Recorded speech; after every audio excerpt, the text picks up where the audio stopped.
Είναι σημαντικό να δούμε πόσο πλέον ο κόσμος έχει αρχίσει και συνεργάζεται σε επίπεδο μετάβασης, θα έλεγα, σε μια διαφορετική κοινωνία με διαφορετικές αξίες. Μας ενδιαφέρει περισσότερο να δούμε τους ανθρώπους οι οποίοι υπήρχαν παρήγαγαν έργο, γνωσιακό, πρακτικό, αλλά βρισκόντουσαν σε μια κατάσταση αφάνειας ή μη αφάνειας. Open source το λέμε με την έννοια ότι οτιδήποτε γίνεται εδώ μέσα γίνεται με την προδιάθεση να το μοιράζουμε με όλους τους υπόλοιπους. Έχει δημιουργηθεί ένα κίνημα παγκοσμίων διαστάσεων για τις ψηφιακές ελευθερίες. Μέρος αυτού του κινήματος θέλουμε να είμαστε και εμείς.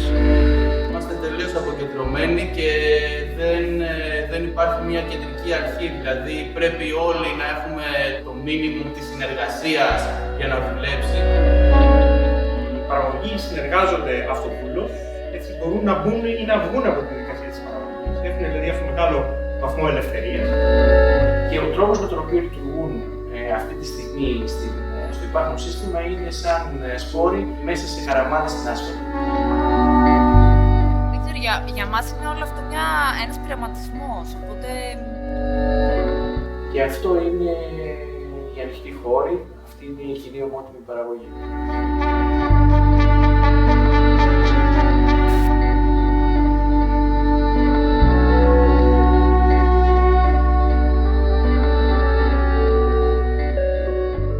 Βρισκόμαστε σε μια εποχή που έχουν σημειωθεί βαθύτατες αλλαγές στον τρόπο που παράγουν οι κοινωνίες, τουλάχιστον εμφανώς στη Δύση.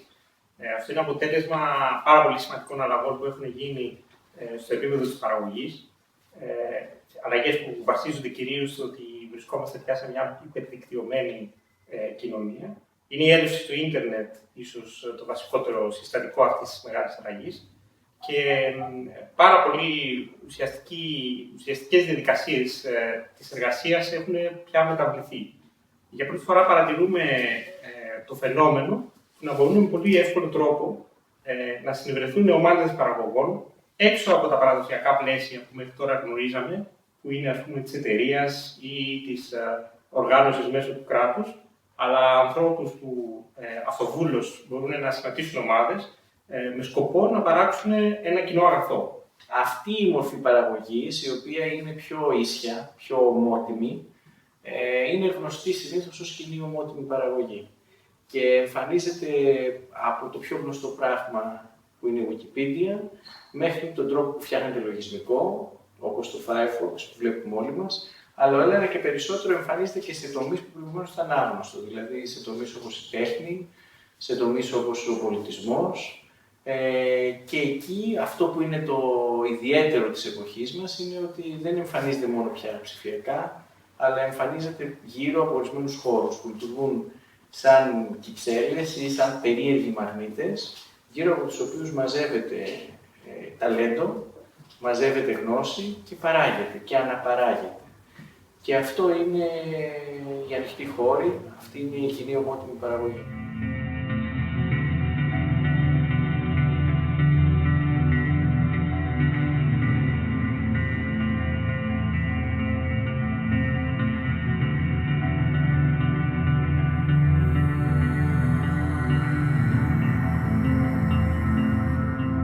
Τα hackerspace σαν φιλοσοφία είναι περισσότερο η φυσική χώρη συνέβρεσης ανθρώπων για να μοιράζονται γνώσεις και να δουλεύουν πάνω σε projects. Όλα αυτά τα hackerspaces δικτυώνονται μέσα από ένα site που λέγεται hackerspaces.org, στο οποίο συμμετέχουμε και εμείς ως hackerspace.gr. Και το καθένα έχει μεν τη δική του φιλοσοφία, το δικό του όραμα και το δικό του τρόπο λειτουργίας, το δικό του καταστατικό, ας πούμε, εντός εισαγωγικών. Αλλά το σίγουρο είναι ότι όλα διέπονται από αυτήν την αρχή της συνεργατικότητας και της κοινής παραγωγής. Το Hackerspace.gr υπάρχει εδώ και περίπου 2,5 χρόνια. Ξεκίνησε από πρωτοβουλία 3 ανθρώπων αρχικά. Η ιδέα ήταν να φτιαχτεί ένας χώρος για να δουλεύουμε από κοινού διάφορα projects και ιδέες που ούτως ή άλλως δουλεύαμε όλοι μαζί, αλλά από τα σπίτια μας. Το πρώτο βήμα που κάναμε ήταν ότι οργανώσαμε κάποιες εκδηλώσεις όπου βγάλαμε ένα ανοιχτό κάλεσμα για να δούμε αν υπάρχει αρκετό ενδιαφέρον από κόσμο ο οποίος σκεφτόταν, ας πούμε, με τον ίδιο τρόπο με εμάς. Και αφού τρέξαμε 3-4 τέτοια events, τα οποία είχαν πολύ μεγάλη ανταπόκριση από τον κόσμο, αποφασίσαμε να κάνουμε το επόμενο βήμα και να ψάξουμε ένα φυσικό χώρο για να στεγάσει όλα αυτά τα πράγματα που κάναμε. Και κάπως έτσι γεννήθηκε το hackerspace.gr. Αν το project είναι ανοιχτό, είναι ευπρόσδεκτο στο χώρο μας. Μπορεί οποιοδήποτε να προσέλθει στο Hackerspace και να κάνει ένα event εφόσον πρόκειται για ένα open source project. Τη μία μέρα είναι η Mozilla, την άλλη μέρα είναι η Canonical με το Ubuntu, την άλλη μέρα είναι η OpenSUSE με τη δικιά της διανομή. Υπάρχει η δυνατότητα χρήσης του Hackerspace από οποιονδήποτε ασχολείται με το ελεύθερο λογισμικό και με το ανοιχτό hardware. Και γενικά με την ανοιχτή culture. Και το όραμα του χώρου είναι πολύ κοντά στο όραμα του open source, με την ευρία έννοια, όχι απαραίτητα με την έννοια του ανοιχτού λογισμικού, γιατί τα πράγματα που γίνονται εδώ πέρα δεν έχουν μόνο σχέση με το λογισμικό. Η έννοια του open source ούτως ή άλλως έχει πλέον διαποτίσει πάρα πολλές ανθρώπινες δραστηριότητες, οπότε έτσι και εμείς αναλογικά στον χώρο αυτό το open source το λέμε με την έννοια ότι οτιδήποτε γίνεται εδώ μέσα γίνεται με την προδιάθεση να το μοιράζουμε με όλους τους υπόλοιπους. Η έννοια του open source ξεκίνησε από το λογισμικό ως ένας εναλλακτικός τρόπος παραγωγής λογισμικού και πέτυχε σε πολύ μεγάλο βαθμό. Δηλαδή, υπάρχουν άνθρωποι σήμερα που χρησιμοποιούν εφαρμογές ανοιχτού λογισμικού και πιθανόν να μην το ξέρουμε καν ότι είναι εφαρμογές ανοιχτού λογισμικού.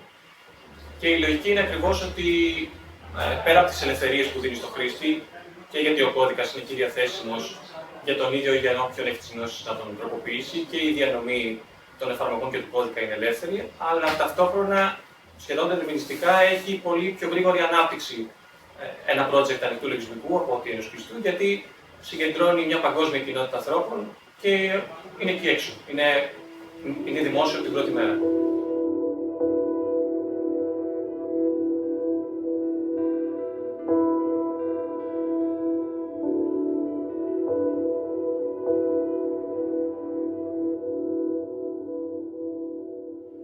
Τα περισσότερα project πάνω στα οποία δουλεύουμε είναι ανοιχτού κώδικα, είτε είναι software είτε είναι hardware. Ως τέτοια είναι διαθέσιμη και ως προϊόντα εμπορικής εκμετάλλευσης, αν κάποιος επιθυμεί να τα χρησιμοποιήσει ως τέτοια. Το κάθε ένα έχει μια συγκεκριμένη άδεια, είτε άδεια ανοιχτού λογισμικού, είτε άδεια ανοιχτού hardware και μέσα στα πλαίσια αυτών των αδειών υπάρχουν δυνατότητες χρήσης αλλά και περιορισμοί στη χρήση του, αναλόγως με την άδεια. Εκεί και πέρα, ο καθένας είναι ελεύθερος να δουλέψει πάνω σε αυτό. Αν δουλέψει και το βελτιώσει και μετά βελτιώνοντάς το, αυτό που παράγει είναι επίσης open source, δεν υπάρχει κάποιο νομικό πρόβλημα και ηθικό πρόβλημα πάνω στη χρήση. Το ζήτημα είναι το παραγόμενο αποτέλεσμα να παραμένει όσο γίνεται ανοιχτό. Η βασική αρχή πάνω στην οποία λειτουργεί το Hackerspace όσον αφορά τα projects και τα events λέγεται duocracy. Δηλαδή, όποιος έχει μια ιδέα για να ξεκινήσει ένα project ή να κάνει κάποια σεμινάρια κλπ. Απλά παίρνει το βιβλίο και το κάνει. Δηλαδή, αυτό που λέμε συνήθως είναι ότι αν κάποιος έχει μια ιδέα για κάτι, πάντα θα υπάρχουν κάποιοι άλλοι που θα ενδιαφέρονται να τον βοηθήσουν. Είναι απίθανο κάποιος να θέλει να ξεκινήσει κάτι και να μην βρεθεί κανένας να έχει κοινά ενδιαφέροντα. Οπότε το duocracy μέχρι στιγμής είναι κάτι το οποίο είναι κοινό στα περισσότερα hackerspaces και έχει λειτουργήσει και στο δικό μας.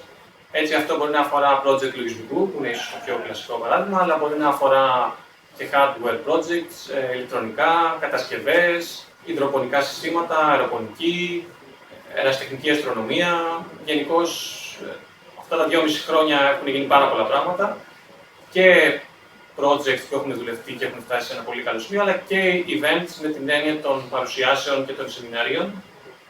Είναι χαρακτηριστικό ότι κατά μέσο όρο γίνεται περίπου ένα event κάθε 3 μέρες.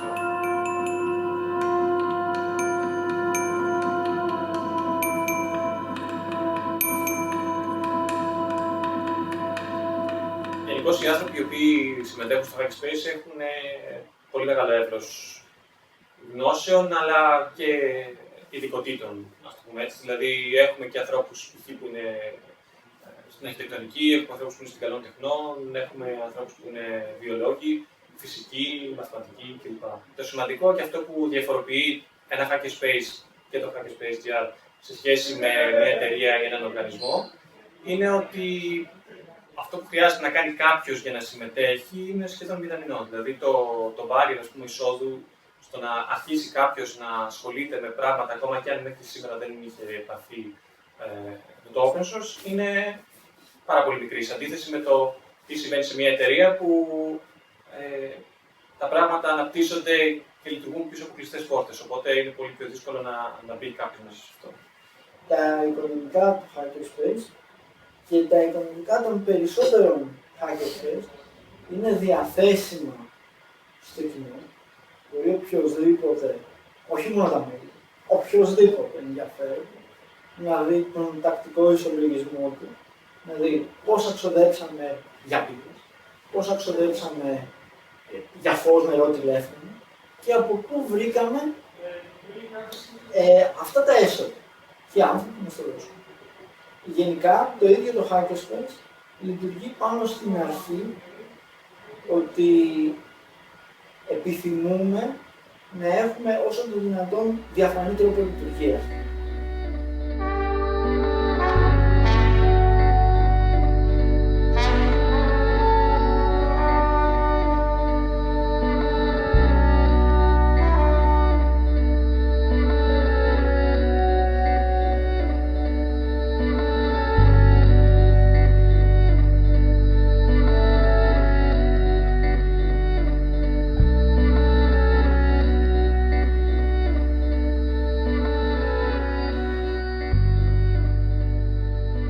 Είναι ένας αστικός μη κερδοσκοπικός οργανισμός με κύριο στόχο την διοργάνωση καλλιτεχνικών δραστηριοτήτων, κυρίως στους τομείς των εργαστηρίων, performance, παρουσιάσεις καλλιτεχνών και διάφορων άλλων project τα οποία προκύπτουν μετά από προτάσεις δικές μας ή ανθρώπων οι οποίοι θέλουν να συνεργαστούν μαζί μας.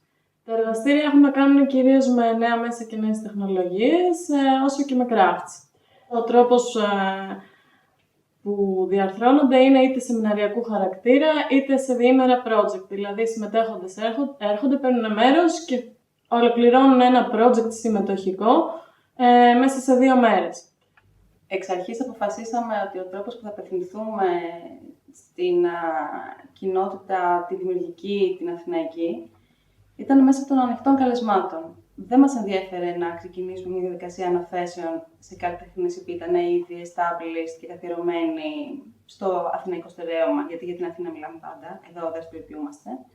Μας ενδιέφερε περισσότερο να δούμε τους ανθρώπους οι οποίοι υπήρχαν, παρήγαγαν έργο, γνωσιακό, πρακτικό, αλλά βρισκόντουσαν σε μια κατάσταση αφάνειας ή μη αφάνειας. Και αποφασίσαμε με αυτόν τον τρόπο, απλά δημοσιεύοντας κάποια open calls ανοιχτά, τόσο για τις performance, όσο και για τα εργαστήρια ή και για οποιαδήποτε άλλη πρόταση που μπορούσε να προκύψει μελλοντική, που δεν είχαμε σκεφτεί εμείς μέχρι στιγμής, να γίνει με αυτόν τον τρόπο. Αυτό το πράγμα λειτουργήσε, σταδιακά βέβαια, όχι εξ αρχής. Δεν είχαμε το αρχικό αποτέλεσμα που είχαμε σκεφτεί ότι θα έχουμε, αλλά σταδιακά φτάσαμε σε ένα σημείο που να απευθύνονται σε εμάς πάρα πολλοί άνθρωποι, οι οποίοι προέρχονται από τελείως διαφορετικά γνωστικά πεδία και οποίοι θέλουν να δουλέψουν μαζί μας. Και ο τρόπος αυτός, αυτή η συμμετοχή και αυτή η πολυσυλλεκτικότητα, εν τέλει δημιουργεί και την ατμόσφαιρα που υπάρχει αυτή τη στιγμή στη Φράουν. Ένα πολυσυλλεκτικό puzzle από ανθρώπους τελείως διαφορετικού background, οι οποίοι δουλεύουν όλοι μαζί και παράγουν έργα τα οποία δεν έχουν να συλλέψουν σε τίποτα από μεγαλύτερα έργα που γίνονται μέσω αναθέσεων από μεγαλύτερους οργανισμούς.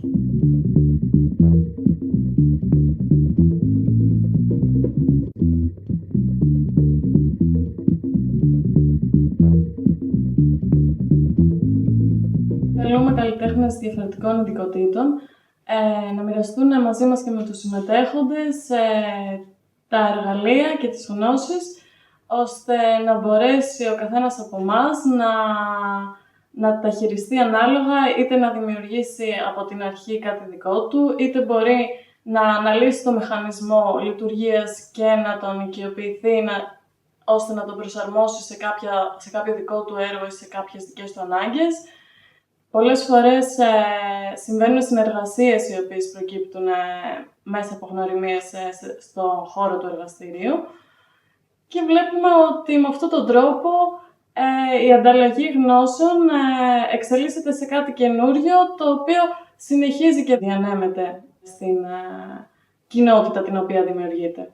Σκοπός μας είναι το προϊόν το οποίο παράγεται μέσα στο χώρο της Brown να έχει διεπιστημονικό χαρακτήρα και όλα αυτά έχουν ένα συμμετοχικό χαρακτήρα, δηλαδή ερχόμενοι συμμετέχοντες αρχίζουν να μοιράζονται τις γνώσεις τους. Συνήθως απευθυνόμαστε σε κόσμο με διαφορετικό background και γνωσιακό πεδίο. Οπότε μέσα από αυτά τα εργαστήρια αρχίζει και δημιουργείται ένας διάλογος όπου οι συμμετέχοντες ανταλλάσσουν γνώσεις, εμπειρίες για να προκύψει κάτι νέο.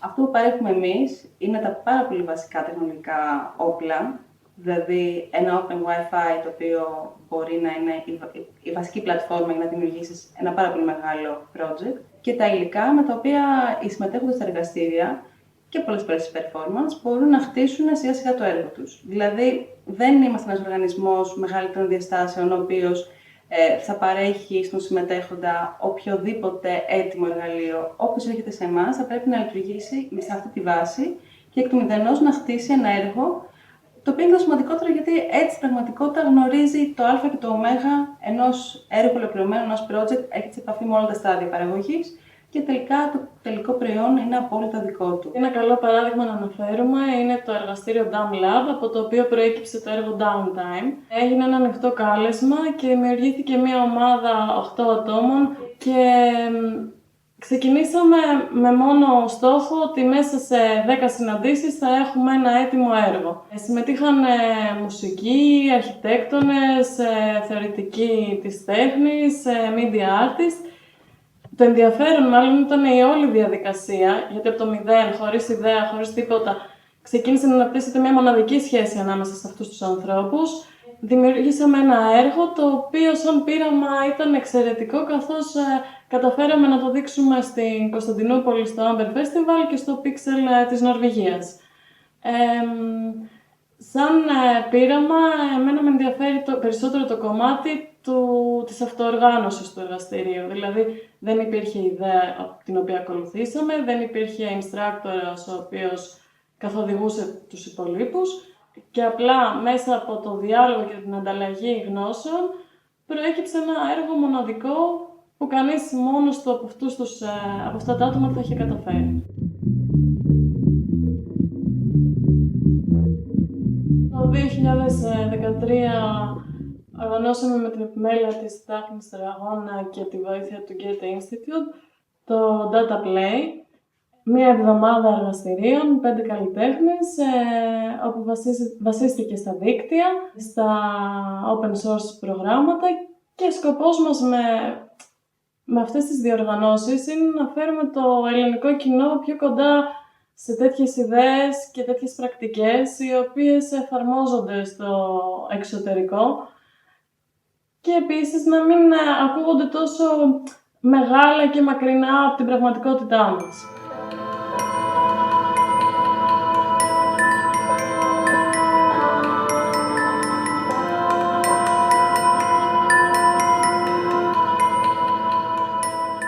Βρισκόμαστε στην Αρχιτεκτονική Σχολή του Μετσόβιου Πολυτεχνείου που στεγάζει το Fab Lab Athens, που έχει δημιουργηθεί εδώ και ένα εξάμηνο περίπου. Το Fab Lab Athens είναι μια πλατφόρμα συνεργασίας του Εθνικού Μετσόβιου Πολυτεχνείου, του ΕΛΑΚ, Εταιρείας Ελεύθερου Λογισμικού Ανοιχτού Κώδικα, του EECEM, που είναι το εκπαιδευτικό κομμάτι του Τεχνικού Ευρωπαϊκού, του Peer-to-Peer Foundation και του MyCTV, που είναι μια εταιρεία διεθνής σχέσης Ελλάδος και Ευαγγελίας. Το Fab Lab Athens ανήκει σε ένα δίκτυο περίπου 85 εργαστηρίων σε όλο τον κόσμο, Ευρώπη, Αφρική, Ασία, συντονίζονται από το MIT, όμως ο όροι συνεργασίας και συντονισμού είναι εξαιρετικά χαλαροί. Στην πραγματικότητα, το κάθε Fab Lab μπορεί να δημιουργήσει τη δικιά του ταυτότητα και τη δικιά του προσωπικότητα. Τα Fab Labs είναι ένας θεσμός, όπως έχει αναδειχθεί αρκετά έντονα τα τελευταία χρόνια, που κινείται σε ένα αρκετά νεφελώδη χώρο, που παράγεται από πραγματικά δεδομένα, που είναι η εξέλιξη των τεχνολογιών ψηφιακής παραγωγής, αλλά και η ανάπτυξη διαφόρων τεχνολογικών φαντασιακών γύρω από αυτή την ψηφιακή παραγωγή.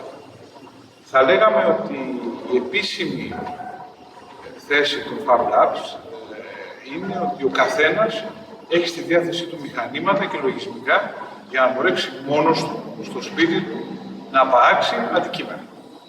Αυτή η ιδέα του ότι ο καθένας μπορεί να γίνει παραγωγός έχει μια βάση. Και η βάση είναι τεχνολογική, διότι τα μηχανήματα είναι πια φτηνά και το μέγεθός του είναι μικρό, όπως αυτός ο τρισδιάστατος εκτυπωτής που βλέπετε που είναι πίσω, και τα λογισμικά επίσης είναι ανοιχτά, κυκλοφορούν ελεύθερα. Ωστόσο, δεν θα μπορούσε κανείς να φανταστεί ότι ο καθένας θα μπορούσε να παράξει τα πάντα μόνος του, χωρίς να έχει πια ανάγκη τη βιομηχανία, όπως αρκετοί υποστηρίζουν. Θα ήταν αρκετά δύσκολο να φανταστεί επίσης ότι πάμε σε ένα τελείως ριζικό μοντέλο και τρόπο παραγωγής. Υπάρχει όμως μια πραγματικότητα οικονομική διεθνής, την οποία πρέπει να σημειώσουμε και είναι σημαντική. Είναι ότι η διεθνής παραγωγή τοπικοποιείται. Γίνεται από μικρά εργοστάσια που λέγονται microfactories, τα οποία φτιάχνουν δίκτυα και τα δίκτυα αυτά ελέγχονται από κοινά λογισμικά. Και μια τέτοια κατανομή της παραγωγής είναι αρκετά πιο αποτελεσματική και πιο κερδοφόρα. Όχι μόνο διότι μειώνει τα έξοδα μεταφοράς του προϊόντου. Άρα, η ιδέα της σμίγκλησης του μεγέθους της παραγωγικής μονάδας, της κατανομής της στο χώρο και της διασύνδεσής της με ένα λογισμικό το οποίο ελέγχει όλες τις παραγωγικές μονάδες, λογισμικό είτε διαχείρισης είτε σχεδιασμού, ευσταθεί και είναι στις βασικές προτεραιότητες ανάπτυξης του σημερινού μοντέλου παγκοσμιοποίησης το οποίο ζούμε. Από εκεί όμως το να περάσουμε στην ιδέα ότι ο καθένας θα φτιάχνει τα πράγματα σπίτι του μόνος του είναι μια πάρα πολύ μεγάλη απόσταση που είναι δύσκολο να φανταστούμε ότι μπορεί να γίνει.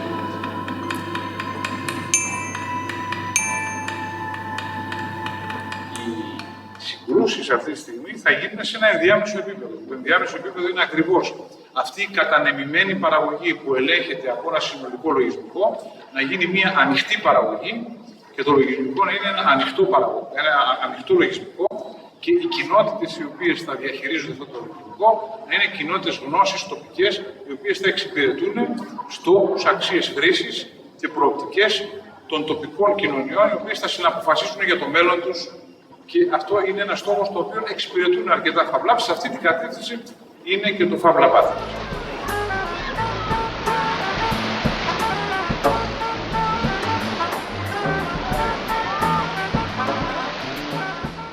Ο τρόπος με τον οποίο καταλαβαίνουμε την παραγωγή γνώσης ακόμα, όπως δηλαδή την καταλαβαίνει ο νομοθέτης, όπως την καταλαβαίνει ακόμα οι πολιτικές, την καταλαβαίνει ως υποδομή, την καταλαβαίνει με μεταφορές όπως του εργοστασίου ή με μεταφορές όπως του δρόμου. Αλλά δηλαδή του εργοστασίου στο οποίο παράγεται υλικό, του δρόμου στον οποίο προϊόντα, του δρόμου στον οποίο μεταφέρονται πάνε ενταλίκες και μεταφέρουν περιεχόμενο. Αλλά αυτό που συμβαίνει με αυτούς τους ανοιχτούς χώρους είναι ότι λειτουργούν σπόροι. Δηλαδή χρειαζόμαστε ένα τελείως διαφορετικό, μια καινούργια μεταφορά για να καταλάβουμε πώς δουλεύουν. Είναι σπόροι οι οποίοι δημιουργούν καινούργια φυτά, τα φυτά δημιουργούν πάλι καινούριους σπόρους που δημιουργούν νέα φυτά και ο τρόπος με τον οποίο λειτουργούν αυτή τη στιγμή στο υπάρχον σύστημα είναι σαν σπόροι μέσα σε χαραμάδες στην άσφαλτο. Σε αυτή την υποδομή δηλαδή που υπάρχει μεγάλη, στους αυτοκινητοδρόμους υπάρχουν χαρακές και μέσα σε αυτές υπάρχουν αυτοί οι σπόροι και φυτρώνουν οι λουλουδάκια. Και αυτό είναι η χώρη αυτή σήμερα.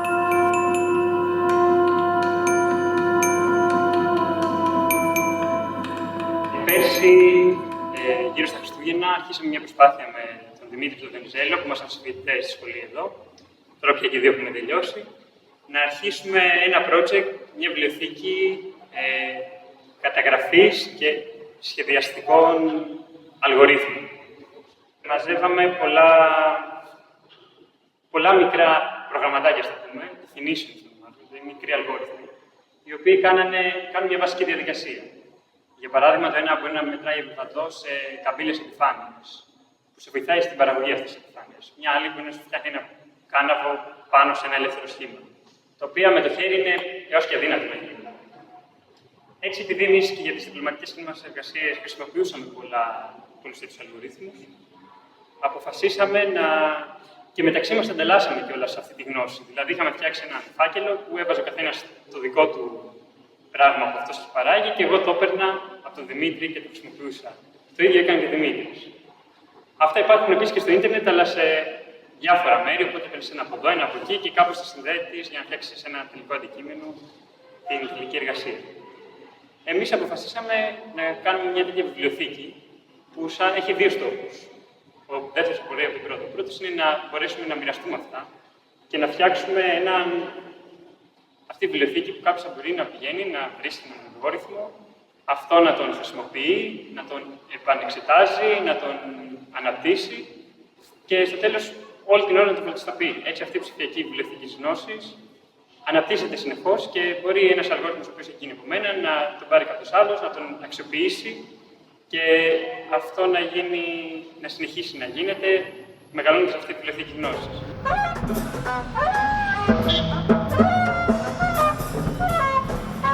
Αυτό είναι το project Humerus. Στην ουσία είναι ένας φορητός ρομποβραχίωνας που σχεδιάστηκε περίπου εδώ και ένα χρόνο με τους εξής τρεις γνώμονες. Να είναι φορητό, ώστε να μπορεί να το κουβαλάει μέσα στην τσάντα του ο κάθε φοιτητής ή καλλιτέχνης ή οποιοδήποτε άλλος βρει κάποια χρησιμότητα. Να είναι πολύ οικονομικό, σε βαθμό που ακόμη και αν σου χαλάσει, είτε να το αντικαταστήσει εξ ολοκλήρου, είτε να μη σε απασχολήσει πάρα πολύ. Και επίσης στην φιλοσοφία του open source και open hardware. Το πιο σημαντικό εδώ είναι ότι παράγεται τεχνογνωσία. Δηλαδή, από τότε που ξεκινήσαμε έως τώρα έχουμε μάθει απίστευτα πράγματα πάνω στην βιομηχανία των ρομποτικών βραχιώνων και μας έχει βοηθήσει πάρα πολύ να αντιληφθούμε πώς λειτουργούν αυτά. Οπότε, αυτή τη τεχνογνωσία είμαστε διατεθειμένοι να την ανοίξουμε έτσι ώστε να εξελιχθεί ακόμη παραπέρα από άλλους ερευνητές. Θα μπορούσαμε, σκεφτόμασταν, να αναλύσουμε με βάση μια τριπλή ανάγνωση αυτό το προϊόν, αυτό το project. Η πρώτη θα ήταν να εστιάσουμε στο ίδιο το προϊόν, να δούμε το ρομπότ και να εξελίξουμε τόσο το μηχανολογικό όσο και το λογισμικό του κομμάτι. Το δεύτερο σίγουρα έχει να κάνει με αυτή τη διάδοση της πληροφορίας και το ανοιχτό φόρουμ που πρόκειται να δημιουργηθεί, το οποίο σίγουρα θα λειτουργήσει, όπως λέγαμε, σαν ένας γενετικός αλγόριθμος, διότι θα μπορεί ουσιαστικά να δίνει το feedback, να τροφοδοτεί το σύστημα όλο αυτό της παραγωγής και να το βελτιστοποιεί συνεχώς. Επομένως, ετοιμάζουμε ένα πυρήνα, ο οποίος δεν ξέρουμε πού θα οδηγήσει, αλλά σίγουρα έχει πολύ ενδιαφέρον να το δούμε και από αυτή την πιο αφαιρετική σκοπιά. Και τέλος, ότι βρισκόμαστε στη σχολή της αρχιτεκτονικής, επομένως μας απασχόλησε το τι λειτουργεί ακριβώς θα λάβει σε σχέση με τις ανάγκες των φοιτητών, οι οποίες σίγουρα θα είναι σε πρώτη φάση να παράγουν πολύ εύκολα και οικονομικά τα μοντέλα εργασίας τους, είτε εξ ολοκλήρου από την αρχή, είτε μικρά κομμάτια με πιο πολύπλοκες γεωμετρίες, που είναι πιο δύσκολο να παραχθούν με μια σχετική ακρίβεια από άλλα υλικά, καθώς και ένα ενδιαφέρον δηλαδή σίγουρα παρουσιάζει το πώς θα επηρεάσουν αυτές οι τεχνολογίες τη γενικότερη συνθετική διαδικασία από το πολύ, ας πούμε, conceptual επίπεδο μέχρι την παραγωγή ενός τελικού προϊόντος. Στην περίπτωση της παραγωγής έχουμε διακριτές διαφορές. Δηλαδή, οι παραγωγοί συνεργάζονται αυτοβούλως, έτσι μπορούν να μπουν ή να βγουν από τη διαδικασία της παραγωγής. Έχουν δηλαδή αυτό μεγάλο βαθμό ελευθερίας. μπορεί ένα project της ομότιμης παραγωγής να διακλαδωθεί. Αν δηλαδή δεν συμφωνούν να συγκρατήσουν ανεξάρτητες ομάδες οι οποίες αυτοκυβερνούμενες κατευθύνουν το project προς διαφορετικά project ή το να τα εξελίξουν όπως αυτές νομίζουν.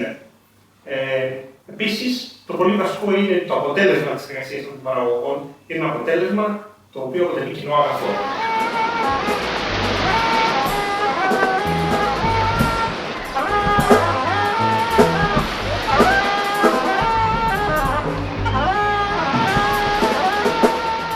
Το LAC υπάρχει σαν ιδέα πάρα πολλά χρόνια, αλλά σαν νομική μορφή καταφέρει να δημιουργηθεί το 2008. Ξεκινήσαμε με λίγα πανεπιστήμια, εταιρεία, ερευνητικά κέντρα.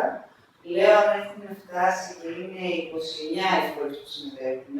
Είναι πάλι τα μεγαλύτερα σχεδόν πανεπιστήμια, εταιρεία, ερευνητικά κέντρα και κάποιοι φορείς οι οποίοι είναι επίσης μη κερδοσκοπικοί και ασχολείται με το ελεύθερο λογισμικό. Σαν νομική μορφή είναι αστική μη κερδοσκοπική εταιρεία. Και αυτό που κάνει, γιατί αυτό είναι που με ενδιαφέρει πιο πολύ, ουσιαστικά είναι να ασχολείται με οτιδήποτε έχει να κάνει με την προώθηση των ανοιχτών τεχνολογιών. Εννοούμε δηλαδή ανοιχτό λογισμικό, ανοιχτά δεδομένα και περιεχόμενο και ανοιχτές υποδομές που έχουν να κάνουν με open hardware. Αυτό που θέλουμε να κάνουμε ουσιαστικά να είμαστε φορές διασύνδεσης μεταξύ του ακαδημαϊκού κόσμου, που είναι τα πανεπιστήμια, των επιχειρηματιών και των απλών πολιτών που ενδιαφέρονται απλά είτε να έχουν συμμετοχή στα κοινά, είτε κοινοτήτων που ασχολούνται ούτως ή άλλως με τον παθελοντισμό πιο πολύ, κάποιοι το κάνουν και πάλι κλιματικά, με τις ανοιχτές τεχνολογίες. Οπότε, ουσιαστικά είμαστε μια πλατφόρμα στην οποία συναντιούνται όλοι αυτοί οι χώροι. Άρα, πρακτικά, εμείς ο τρόπος που συμβάλλουμε σαν LAC είναι να βοηθήσουμε τα μέλη μας να υιοθετήσουν πρακτικές ανοιχτού περιεχομένου, δηλαδή να ανοίξουν τις δημοσιεύσεις τους, να ανοίξουν δεδομένα που έχουν και να τα χρησιμοποιήσουν παραγωγικά, όπως να πω, στην εκπαιδευτική και στην ερευνητική διαδικασία. Υπάρχουν επιχειρηματικά μοντέλα που χτίζονται γύρω από το λογισμικό και όλο και περισσότεροι φορείς λόγω της κρίσης προσπαθούν να τα αξιοποιήσουν. Σε καμία περίπτωση το κόστος δεν είναι μηδενικό, αλλά είναι σαφέστατα μικρότερο από αυτό που πήραν μέχρι σήμερα, το οποίο δεν πήγαινε τόσο πολύ στην υπηρεσία, δεν πήγαινε καθόλου μάλλον στην υπηρεσία και στην ανάπτυξη τεχνολογίας, αλλά πήγαινε στις άδειες χρήσης.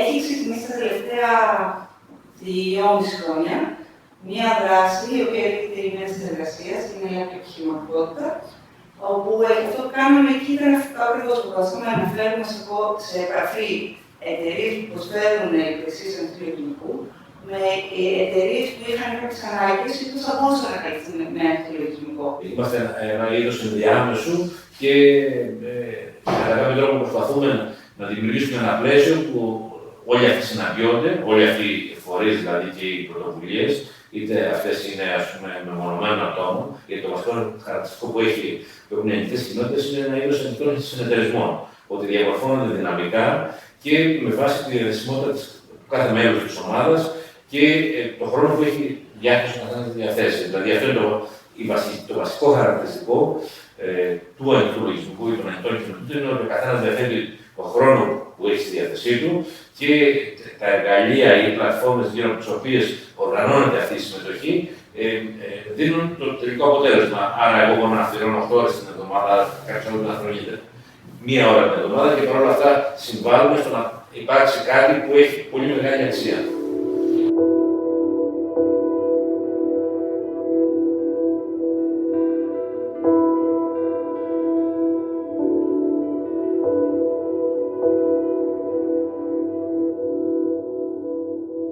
Η LAC αποτελεί έναν οργανισμό που είναι δευτέρου επίπεδου, δηλαδή απαρτίζεται από οργανισμούς ακαδημαϊκούς και ερευνητικούς, αλλά ταυτόχρονα φέρνει σε επαφή κοινότητες οι οποίες τις θεωρούμε άτυπες, δηλαδή δεν έχουν από πίσω τους μία νομική υπόσταση.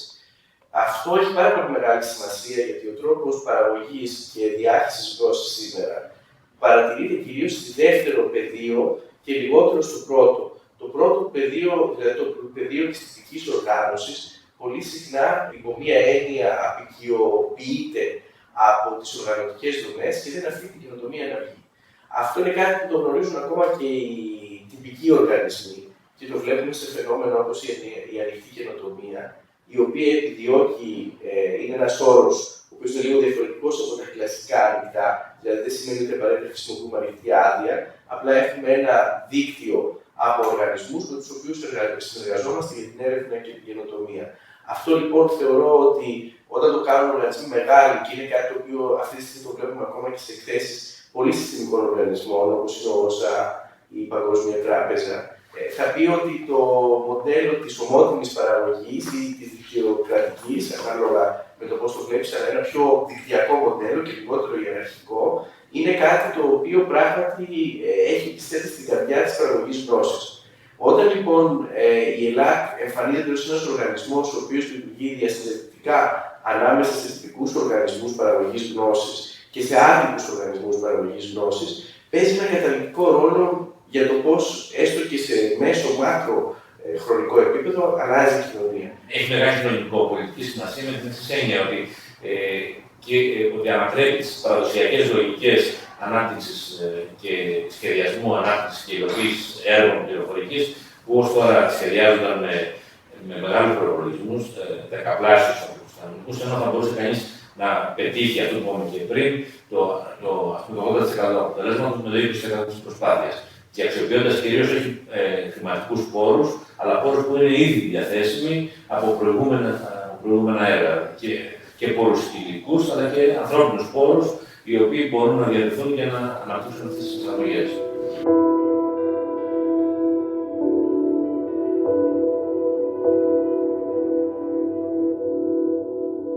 Οι συνεργασίες που αναπτύσσει η ΕΛΑΚ με τις κοινότητες εμφανίζουν διάφορους τύπους. Χοντρικά έχουν δύο τύπους. Ο ένας είναι άνθρωποι οι οποίοι έχουν συνεργαστεί με την ΕΛΑΚ ως πρόσωπα, είτε έχουν συμμετάσχει σε εκδηλώσεις, στη συνέχεια αποτελούν όλο επίσης μέρος ενός άτυπου δικτύου και με τον τρόπο αυτό λειτουργούν ως ο συνδετικός κρίκος. Για παράδειγμα, πολλά από τα παιδιά του Hackerspace έχουν περάσει από την ΕΛΑΚ με τον ένα ή με μία ή την άλλη ιδιότητα και εμείς αντίστοιχα έχουμε πολλές φορές χρησιμοποιήσει χώρους όπως αυτόν του Hackerspace, έχουμε συνδιοργανώσει εκδηλώσεις μαζί τους. Ο δεύτερος τρόπος είναι πιο θεσμικός, δηλαδή μια ενδιαφέρουσα συνεργασία που κάναμε πρόσφατα ήταν με τις Cloud Days, όπου έχει πολύ ενδιαφέρον εδώ. Η εκδήλωση ουσιαστικά ήταν μια εκδήλωση που έκανε ένα μέλος μας, το Εθνικό Κέντρο Τεκμηρίωσης, το οποίο χρησιμοποιούσε την ΕΛΑΚ ως ένα εργαλείο διάχυσης γνώσης μέσα στο πλαίσιο του θεσμικού του ρόλου που είναι η διάχυση και αξιοποίηση γνώσης. Και η ΕΛΑΚ στη συνέχεια βγαίνει έξω από το στενό θεσμικό της περίγυρο και πάει σε έναν ανοιχτό χώρο όπως είναι η ΦΡΑΟ, δίνει τελείως τη δυνατότητα στην ομάδα εκείνη να θέσει και να οργανώσει ελευθεριακά την εκδήλωση, επιτυχάνοντας κοινούς στόχους, δηλαδή φτάνουμε σε ένα κοινό κονσένσους για το τι θέλουμε να πετύχουμε και τελικά πραγματοποιείται η εκδήλωση. Και τι κάναμε πολύ πρόσφατα, αυτή ήταν μια πολύ ενδιαφέρουσα εκδήλωση και αυτό είναι ένα μοντέλο που νομίζω ότι θα δούμε πολύ περισσότερο στο μέλλον. Α πούμε, το Collab σχεδιάζουμε μια αντίστοιχη δράση και με άλλους φορείς. Αυτή είναι μια καινοτομία που στην πράξη υλοποιεί η ΕΛΑΚ, γιατί αν το σκεφτόμαστε σαν με τους όρους των μελών της ΕΛΑΚ, ποτέ ένα μέλος της ΕΛΑΚ, είτε από το Εθνικό Ίδρυμα Τεκμηρίωσης, είτε το Πολυτεχνείο, δεν θα έκανε μια εκδήλωση αυτού του είδους.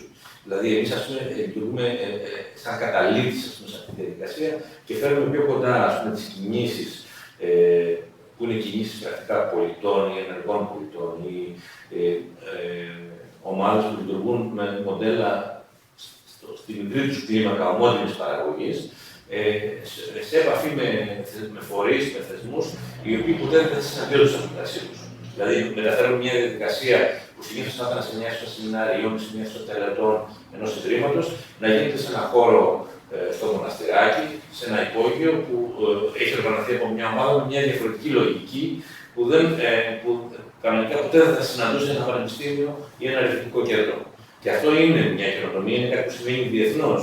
Και είναι αυτό που είπε και ο πρόδρομος πριν, ότι βασικά η παραγωγή καινοτομίας έχει ξεφύγει από τις κλασικές δομές, χωρίς να είναι ανταγωνιστική, και οι κλασικές δομές πασχίζουν να αναγνωρίσουν ή να αναπτύξουν αυτή τη σχέση για να δουν όντως την παραγωγή καινοτομίας. Και εκείνο που έχει ενδιαφέρον είναι ότι σε φορείς όπως η Crown Tales συναντά κανείς ερευνητές, πρωτοπόρους ερευνητές που έχουν πρωτογενή ερευνητική δραστηριότητα μέσα στα ιδρύματα να συνεργάζονται και με αυτές τις δομές. Άρα, όντως υπάρχει κάτι που συμβαίνει από τα κάτω προς τα πάνω, αλλά σίγουρα δεν έχει ριζώσει ακόμα, ίσως γιατί το επιτρέπουν οι συνθήκες ή οι παραδόσεις του Ελληνικού Πανεπιστημίου ή των ελληνικών ερευνητικών κέντρων να υιοθετήσουν πιο ευέλικτες δομές πέραν από την ιεραρχία του καθηγητή, ερευνητή, συνεργάτη κ.ο.κ. Νομίζω ότι οι ομάδες ομότιμης παραγωγής, δηλαδή οι ομάδες που πρωτογενώς, αυτοί οι πυρήνες που οργανώνονται, έχουν να παίξουν πολύ μεγάλο ρόλο, ειδικά αν καταφέρουν να λύσουν ένα βασικό πρόβλημα που δεν γίνεται εύκολα, το πρόβλημα της βιωσιμότητας, για να μπορούν να ζήσουν μέσα από αυτή τη δραστηριότητα παραπίσω και δηλαδή να συνδεθούν με άλλες δομές, δηλαδή να μπολιάσουν άλλες δομές γύρω.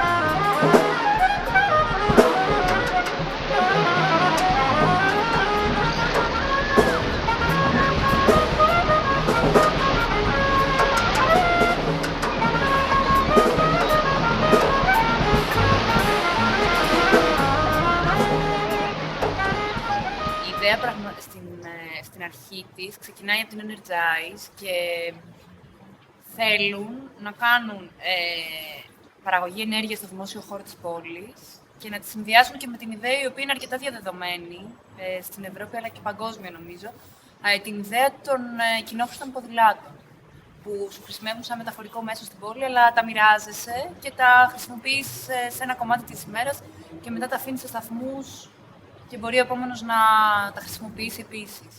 Ξεκίνησε σαν ιδέα, αν θυμάμαι καλά, το Φλεβάρι του 12 και στην ουσία τότε βρήκαμε σαν ευκαιρία να είχαν τα κορίτσια την ιδέα να βρούμε έναν τρόπο τέλος πάντων να το παρουσιάσουμε κάπως σε κάτι που θα έχει κόσμο, που θα έχει κίνηση, που έπρεπε να βρούμε μια φόρμουλα και τέριαξε αυτή η φόρμουλα να είναι τα Εσχήλια στην Ελευσίνα. Μπορούσε ο κόσμος, οι επισκέπτες του φεστιβάλ πριν και μετά τις παραστάσεις να σταθούν για λίγο εκεί, να δουν αυτό που παρουσιάζουμε, να φορτίσουν τις συσκευές τους, να κάνουν βόλτα με ποδήλατα, γιατί είχαμε 5 ηλεκτρικά ποδήλατα, τα οποία μπορούσε ο καθένας να δοκιμάσει και να κάνει μια δοκιμαστική βόλτα. Εμείς αυτό που προτείνουμε το φανταζόμαστε να φτιάχνει ένα δίκτυο μέσα σε πόλεις ή μικρότερους οικισμούς και άρα ο καθένας να μπορεί να το χρησιμοποιεί για να φορτίζει το ποδήλατό του και τις συσκευές του, αλλά να το βρίσκει σε διάφορα σημεία, όχι μόνο σε ένα σημείο στην πόλη, αλλά να είναι κόμβο ενός δικτύου αυτή η σταθμή.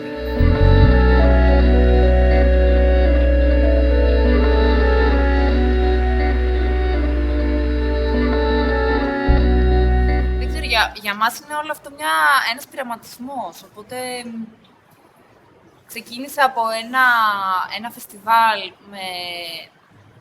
σε έναν ελεγχόμενο και με έναν τρόπο, κατά μία έννοια δημόσιο χώρο, δηλαδή μπορούσε οποιοδήποτε να μπει, αλλά ήταν μέσα σε μία περίφραξη αυτό το οποίο εμείς προτείναμε τελικά για το δημόσιο χώρο. Φέτος φιλοξενείται στο κήπο του Εθνικού Ιδρύματος Ερευνών, στα πλαίσια της έκθεσης του Εθνικού Μουσείου Σύγχρονης Τέχνης, και είναι σαν να έχει κάνει ένα βήμα, να έχει βγει λίγο πιο έξω, να έχει βγει σε έναν ακόμα πιο δημόσιο χώρο στην πόλη, γιατί δεν περιφράζεται και μπορεί 24 ώρες το 24ωρο να χρησιμοποιείται από τους χρήστες της πόλης. Αρχικά ξεκινήσαμε ακόμα και στα Εσχήλια μέσα να σκεφτόμαστε πώς να προστατεύσουμε τα κομμάτια του και να μην όσες ώρες δεν είμαστε εκεί, αν δεν το προσέχει κανένας. Τελικά όχι απλά δεν έγινε τίποτα, πήγαν άνθρωποι όταν λείπαμε, το χρησιμοποιήσανε, το ξανακλείσανε, ό,τι πειράξανε το γυρίσανε πίσω, όλα οκ. Μετά ήρθαμε εδώ πέρα στο εξωτερικό χώρο. Λέμε τώρα τι θα γίνει, σε μια εβδομάδα το έχουν διαλύσει, τι θα γίνει. Δεν έγινε τίποτα. Ίσα ίσα περάσαμε, βράδυ είδαμε κόσμο καθότανε με το λάπτοπ του, ο άλλος έβγαλε το σκυλί του μια βόλτα, κάθισε εκεί πέρα. Τελικά ίσως δεν είναι τα πράγματα έτσι όπως τα έχουμε στο μυαλό μας. Ή σίγουρα υπάρχουν αυτό που λέγαμε και πριν και εξαιρέσεις και εντάξει, φύση του ανθρώπου μερικές φορές, αλλά νομίζω ότι ο άνθρωπος γενικά έτσι του δώσει κάτι που του δώσει να καταλάβει ότι μπορεί να το χρησιμοποιήσει και για καλό, νομίζω ότι θα υπερισχύσει. Θα μπορούσε κανείς να πει ότι μπορεί να γεννήσει ιδέες και για δράσεις και για πιο εφήμερα γεγονότα, τα οποία να τα φέρει ο χρήστης του. Δηλαδή, μια ομάδα, ας πούμε, σε μια γειτονιά τη μία μέρα να το κάνει ένα υπαίθριο φαγητό, ας πούμε, να χρησιμοποιήσει την ενέργεια για να μαγειρέψουν όλοι μαζί κάτι. Να κάνει ένα πάρτι, να βάλει να μουσική, γίνει ένα πάρτι, το ρεύμα που παράγει. Να γίνει ένα πάρτι, να γίνει μια υπαίθρια προβολή.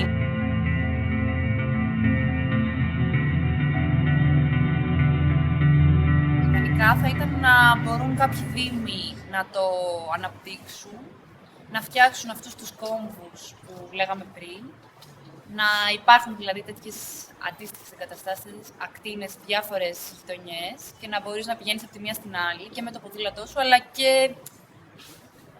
φέρνοντας ιδέες που θες να κάνεις πράγματα στο δημόσιο χώρο. Και αυτό που έλεγες, ότι ο καθένας πάνω του φέρει συσκευές με τις οποίες και επικοινωνεί μέσω του διαδικτύου, για παράδειγμα, ψηφιακά. Υπάρχει μια πολύ μεγάλη συζήτηση γύρω από αυτό, ότι πόσο σε απομονώνει και πόσο σε βάζει μέσα στο σπίτι σου ή μέσα στον κλειστό ιδιωτικό προσωπικό σου χώρο. Ναι, πολύ σωστά. Ήρθανε και σχολεία, ήρθανε παιδιά, μαθητές να μιλήσουμε, να συζητήσουμε για την ηλεκτροκίνηση, για την παραγωγή ενέργειας, για πράγματα που είναι κοινά, ο καθένας μπορεί να τα πάρει, να τα σκεφτεί, να καταλάβει τι είναι, να τα εξελίξει. Εννοείται, είναι μια γνώση που... Οπότε εσύ λες ότι η γνώση είναι απλώνεται και έχει και ένα ηλικιακό εύρος, ας πούμε, ότι είναι όντως από πολύ μικρές ηλικίες που θα μπορούσε να μετέχει κανείς σε αυτή την εγκατάσταση και να πάρει αυτή τη γνώση και γενικά να τη φτιάξει και σαν μια διεκδίκηση αυτή τη γνώση τελικά. Δηλαδή ότι τελικά το διεκδικώ για το δημόσιο χώρο. Το αποτέλεσμα θα ήταν το ιδανικό για μένα, να υπάρχει ρεύμα προσβάσιμο σε όλους, θα μπορούσε ο καθένας να το χρησιμοποιήσει με όποιο τρόπο θέλει, σε πλατείες, να ξέρει, ρε παιδί μου, ότι είναι έξω. Πια έχουμε όλοι gadget πάνω μας, κινητά, υπολογιστές. Δεν χρειάζεται να είσαι στο σπίτι σου για να είσαι σε ένα δημόσιο χώρο. Είμαστε και στην Ελλάδα, έχει ως επιτοπλίστων ήλιο όλη τη χρονιά. Δηλαδή, γιατί όλα να είναι ιδιωτικά και να πληρώνεις και να μπορούν να γίνουν δημόσια. Δηλαδή, θα έπρεπε για μένα και το κράτος, η κοινωνία να δώσει κάποια πράγματα ελεύθερα. Δηλαδή, να υπάρχουν αυτά για τους πολίτες.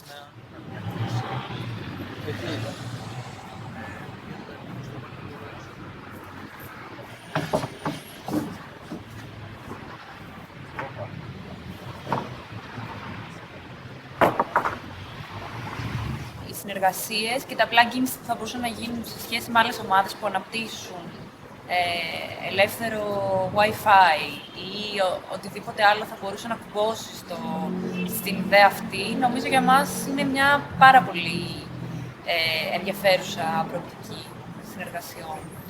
Άνθρωποι οι οποίοι, για παράδειγμα, φτιάχνουν ποδήλατα με έναν άλλο τρόπο και όχι μέσω εταιριών. Υπάρχει αυτή η στροφή προς τα κοινά αγαθά, γενικά από ότι έχει δημιουργηθεί τα τελευταία χρόνια με όλες αυτές τις αλλαγές οικονομικά, από ένα κράτος σε ένα νοικοκυριό, από τις ανάγκες των ανθρώπων, από τον τρόπο ζωής, έχει δημιουργηθεί μια στροφή προς τα κοινά. Και ίσως και εμάς μας τράβαγε το κοινό, δηλαδή γιατί όχι για όλο τον κόσμο, γιατί όχι για... Αυτό έχει ανάγκη ο κόσμος, πια έχει μάθει να μοιράζεται, να κάνει bike sharing, να μοιράζεται ποδήλατα, να μοιράζεται πράγματα. Κάποτε είναι αυτό που λες, δεν χρησιμοποιούσε πολύ τα μέσα, το αυτοκίνητό του ο καθένας. Αλλάζει αυτή η εποχή, έχει προχωρήσει. Αυτό που κάνουμε έχει μια πολιτική σημασία. Έστω και σε θεωρητικό επίπεδο.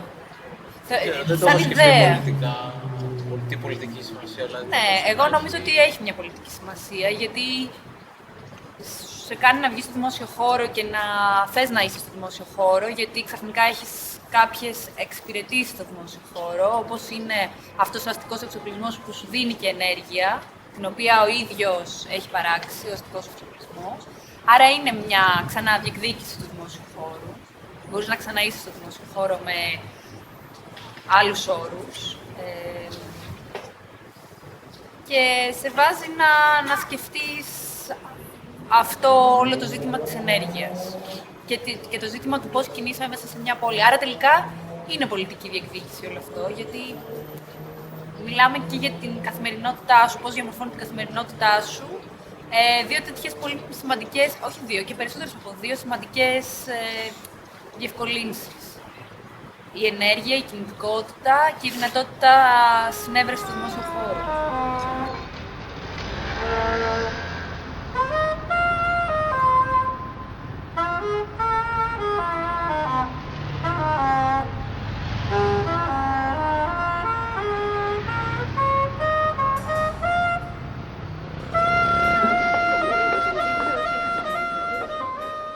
Το DLN είναι στην πραγματικότητα παιδί της εξέγερσης του 2008, γιατί τότε ήταν που βρέθηκαν οι πρώτοι άνθρωποι που το ξεκίνησαν μεταξύ τους, τότε γνωρίστηκαν άνθρωποι από διαφορετικούς χώρους, προγραμματιστές, τεχνικοί δικτύων, νομικοί, άνθρωποι που ασχολούνται με το peer-to-peer, δημοσιογράφοι. Ανακάλυψαν ότι υπάρχουν και άλλοι που σκέπτονται όπως σκέπτονται και οι ίδιοι και μετά από ένα χρόνο σχεδόν πήρε σάρκα και οστά, δημιουργήθηκε σαν μια συλλογικότητα αμεσοδημοκρατική ανθρώπων που ενδιαφέρονται για τα κοινά αγαθά, για την τεχνολογία, για την ψηφιακή μας ζωή, για την ελευθερία του λόγου, για την επιτήρηση. Έτσι ξεκινήσαμε μια προσπάθεια να ενημερώσουμε τα ίδια τα κινήματα και την κοινωνία για τα πράγματα που συμβαίνουν σε αυτό το πεδίο της ψηφιακής μας ζωής, των ψηφιακών δικαιωμάτων, για το πώς αυτά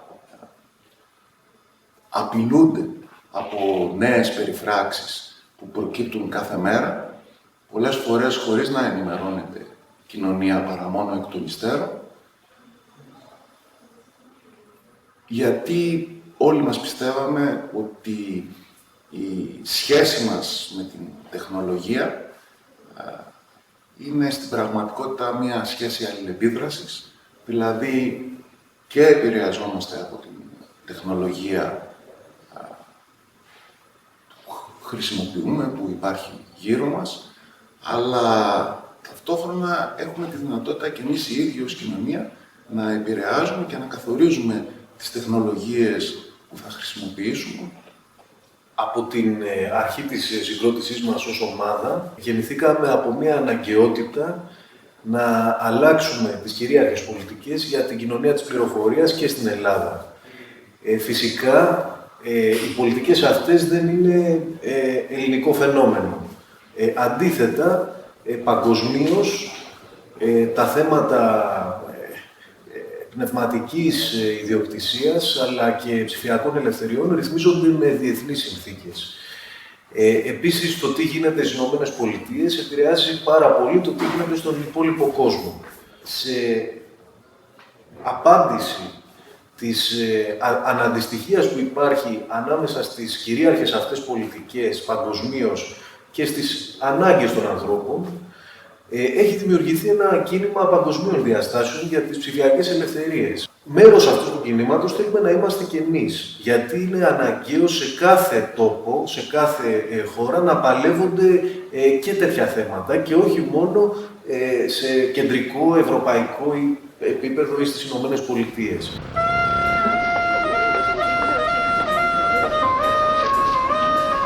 Αυτό που κάνει η Ελλάδα, όπως και σε πολλά άλλα θέματα, είναι ότι παίρνει αυτούσιες αυτές τις πολιτικές σε σχέση με την κοινωνία της πληροφορίας και τις εφαρμόζει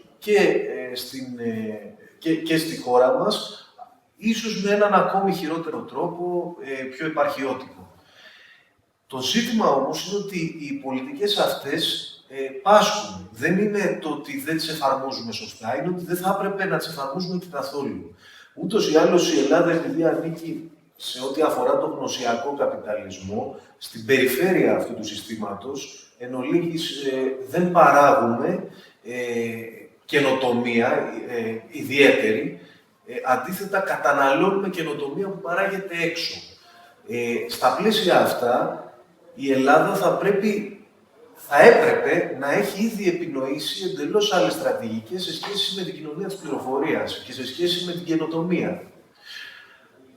Αντί να είμαστε μεταπράτες ενός συστήματος παραγωγής γνώσης και ενός συστήματος κυριαρχίας που υπάρχει κυρίως στη Δύση, στις ανεπτυγμένες χώρες, Γερμανία, Ηνωμένες Πολιτείες, θα πρέπει να βρούμε εμείς τους τρόπους ώστε να ενθαρρύνουμε την εγχώρια καινοτομία. Όχι με κάποιο είδους διαχωρισμό με τους υπόλοιπους λαούς, αντίθετα στην κατεύθυνση του να αποτελούμε το αντίπαλο παράδειγμα παραγωγής γνώσης και πληροφορίας.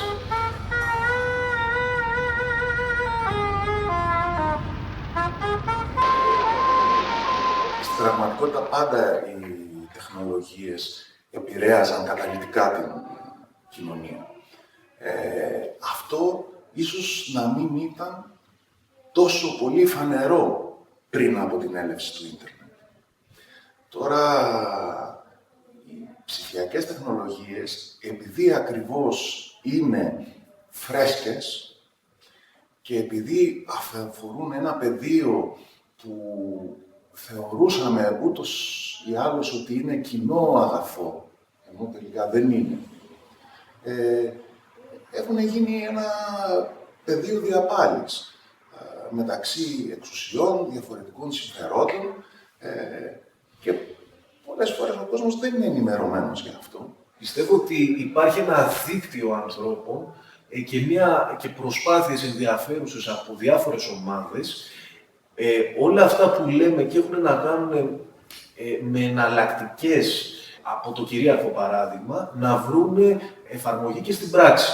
Αυτές οι ομάδες είναι απαραίτητο, είναι αναγκαίο να αρχίσουν να συνεργάζονται μεταξύ τους και να προβάλλουν αυτό το νέο παράδειγμα. Αυτό δηλαδή που γίνεται στο εσωτερικό τους και πετυχαίνει να αρχίσουν να το προβάλλουν, ώστε και άλλοι άνθρωποι, περισσότεροι άνθρωποι, να αρχίσουν να δραστηριοποιούνται προς αυτή την κατεύθυνση.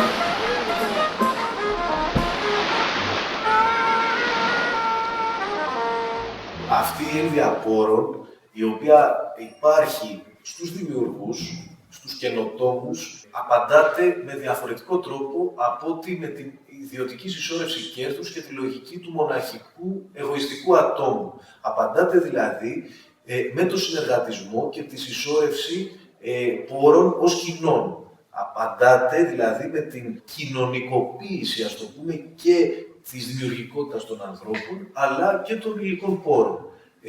Αυτό μπορούμε να το περιγράψουμε με τη λέξη κοινά. Διανοητικά κοινά, πνευματικά κοινά ή κοινά τα οποία φεύγουν από τη σφαίρα του διανοητικού και περνάνε και στη σφαίρα του υλικού.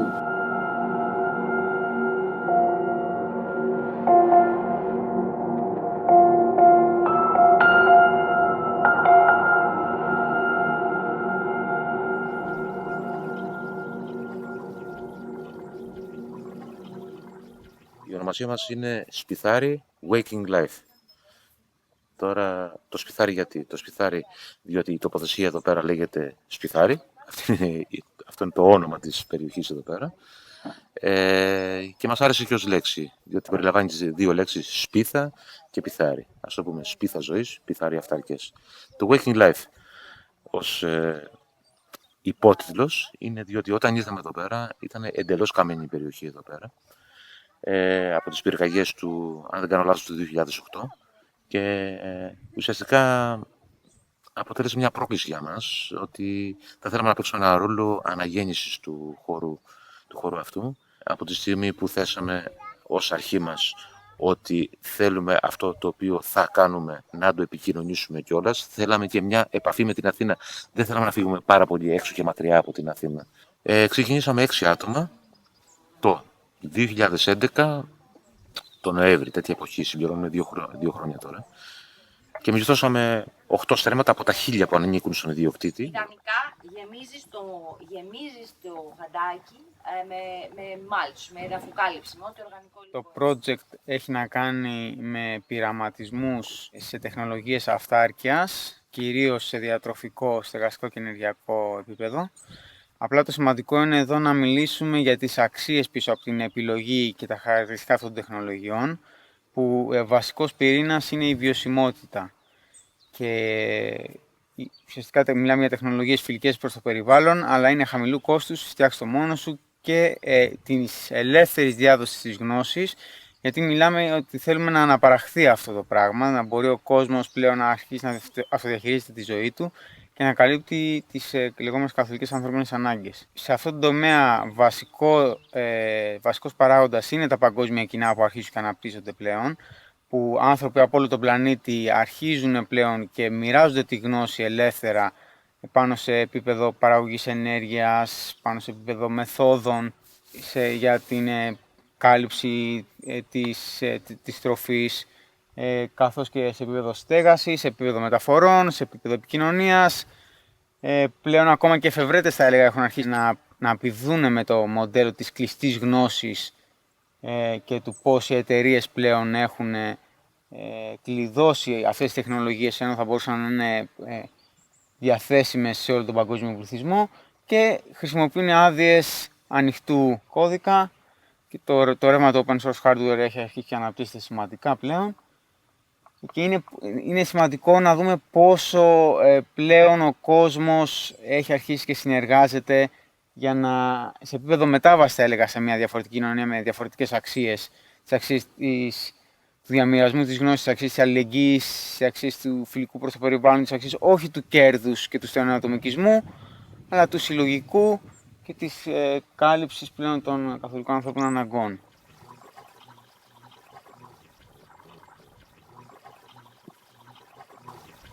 Λοιπόν, αυτός είναι ένας γεωδετικός στόλος, αποτελείται από 200 τρίγωνα. Θα γίνει ο κοινόχρηστος χώρος του σπιθαριού. Εδώ πέρα θα είναι η κουζίνα μας, το καθιστικό και η τραπεζαρία μας. Είναι 40 τετραγωνικά. Αυτός εδώ ο σύνδεσμος και ο τρόπος που κατασκευάστηκε δεν υπάρχει πουθενά, δεν τον έχουμε ξαναδεί πουθενά. Είναι μια δικιά μας σύλληψη εδώ πέρα, με τον άξονα ώστε να παίρνει τις γωνιές που θέλει χωρίς κανένα πρόβλημα. Το πάτωμά μας θα γίνει από χώμα. Θα υπάρχει ενδοταπέδια θέρμανση, θα θερμαίνεται με rocket stove. Είναι ένα είδος σόμπας πολύ αποδοτική, με την οποία μπορείς και να μαγειρέψεις άμα θέλεις. Και θα σκεπαστεί από πάνω με καραβόπανο και η τοιχοπία θα γίνει από τσιμέντο κάναβης. Ήδη έχουν γίνει 5 εργαστήρια και θα γίνουν άλλα 2 τώρα μέσα στο μήνα.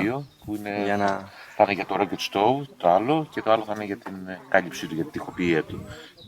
Στα οποία εργαστήρια έρχεται κόσμος που μας βοηθάει και μεταδίδουμε όποια τεχνογνωσία και γνώση έχουμε πάρει από όλο αυτό το διάστημα. Προσπαθούμε και εμείς να τη μεταδώσουμε. Και βασικός λόγος που είμαστε εδώ είναι και αυτός, η μετάδοση της γνώσης. Οπότε θέλουμε συνέχεια να έρχεται κόσμος και να του λέμε τι κάνουμε, να μας βοηθάει, να μας λέει και αυτός τις ιδέες του. Το κομμάτι αυτό είναι το κομμάτι του εργαστηρίου, όπου είναι όλα τα μηχανήματα ξυλουργικά στο επιτοπλίστων, αλλά και σε επίπεδο εργασίας επεξεργασίας μετάλλων. Εκεί επίσης είναι το κέντρο για την αποθήκευση της ενέργειας που προέρχεται από από τις ανεμογεννήτρες που έχουμε βάλει με τη βοήθεια της Νέας Γουινέας. Έγιναν ανοιχτά εργαστήρια και έχουμε και 2 μεγάλα φωτοβολταϊκά και ένα μικρό, τα οποία μας καλύπτουν ανάγκες σε φώτα, κάποια εργαλεία, λάπτοπ και ένα μικρό ψυγείο. Τώρα εδώ περνάμε σε κάποιες τεχνολογίες παραγωγής τροφής που δοκιμάζουμε με τους βαρελόκηπους και είμαστε σε πλαίσια πειραματισμού. Ουσιαστικά ο βαρελόκηπος τι είναι μια μορφή κάθετης καλλιέργειας, όπου φυτεύεις τα φυτά σου γύρω-γύρω, βρώσιμα φυτά, λαχανικά, βότανα, μυρωδικά, και στο κέντρο υπάρχει ένας κεντρικός σωλήνας κομποστοποίησης, όπου ρίχνουμε τα οργανικά απορρίμματα κουζίνας και υπάρχουν και κάποια σκουλίκια τα οποία κομποστοποιούν και μας παράγουν το λίπασμα. Μπορεί να το έχει κάποιος στο μπαλκόνι του, δηλαδή είναι κάτι που μπορεί να χρησιμοποιηθεί και μέσα στην πόλη για παραγωγή τροφής. Στο Φεστιβάλ Κοινωνικής Αλληλεγγύης Οικονομίας, στα πλαίσια της ανοιχτότητας της γνώσης και της ελεύθερης διάδοσής της, κάναμε εργαστήριο για να δείξουμε στον κόσμο πώς μπορεί να το παράγει μόνος του. Αυτό είναι ένα σύστημα ενυδροπονικής καλλιέργειας, στα αγγλικά aquaponics, όπου είναι ένα συμβιωτικό σύστημα παραγωγής τροφής. Τα περιττώματα των ψαριών μέσω της ανακύκλωσης του νερού ουσιαστικά μετατρέπονται μέσω των συγκεκριμένων βακτηρίων σε νητρόδι και νητρικά ιόντα, που είναι βιοαπορροφήσιμα από τα φυτά και αποτελούν θρεπτικά συστατικά. Και μετά το νερό ουσιαστικά επιστρέφει καθαρό πίσω στη λίμνη. Είναι μια ανεδαφική καλλιέργεια, δηλαδή δεν έχουμε χώμα. Έχουμε απλά ένα υπόστρωμα στήριξης των φυτών, το οποίο σημαντικό είναι να είναι πορόδες, ώστε να βοηθάει την ανάπτυξη των βακτηρίων που είπαμε νωρίτερα. Τώρα, πλεονεκτήματα που έχει η μέθοδος αυτή είναι ότι έχεις μεγάλη ανακύκλωση νερού, που σημαίνει πολύ μικρότερη κατανάλωση σε σύγκριση με ένα συμβατικό σύστημα, και επίσης έχεις πολύ μεγαλύτερη πυκνότητα φύτευσης. Όταν μιλάμε για βιωσιμότητα θα πρέπει να κοιτάμε όλο το φάσμα των μεθόδων παραγωγής τροφής, από τις εισόδους που έχουμε στο σύστημά μας μέχρι τις εξόδους κτλ.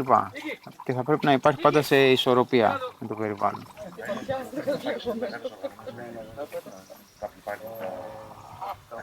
Η βασική φιλοσοφία είναι ότι κάποιος για να γίνει μέλος θα πρέπει να προταθεί από κάποιον ο οποίος είναι ήδη μέλος. Αυτό είναι το ένα. Η δοκιμαστική περίοδος μπορεί να είναι 2, 3, 4 μήνες, τόσο είναι συνήθως, και στο διάστημα αυτών των 4 μηνών, το υποψήφιο, ας το πούμε, μέλος θα πρέπει να δείξει μέσα από ένα συγκεκριμένο project που έχει αναλάβει, που θα αναλάβει, ότι πράγματι βρίσκεται εντός κλίματος και η διαθεσιμότητά του είναι τέτοια που μπορεί να γίνει ολοκληρωμένο μέλος. Και σε αυτό το διάστημα βλέπουμε κιόλας αν επικοινωνούμε, αν υπάρχει μια επικοινωνία τέλος πάντων στο θέμα του κοινού συστήματος αξιών. Και έχουμε και πάρα πολλά συνεργαζόμενα μέλη, δηλαδή άνθρωποι οι οποίοι έρχονται 2 ή 3 φορές την εβδομάδα και πάρα πολύ συχνά και σχεδόν σε σταθερή βάση, τους οποίους θεωρούμε μέλη, συνεργαζόμενα μέλη.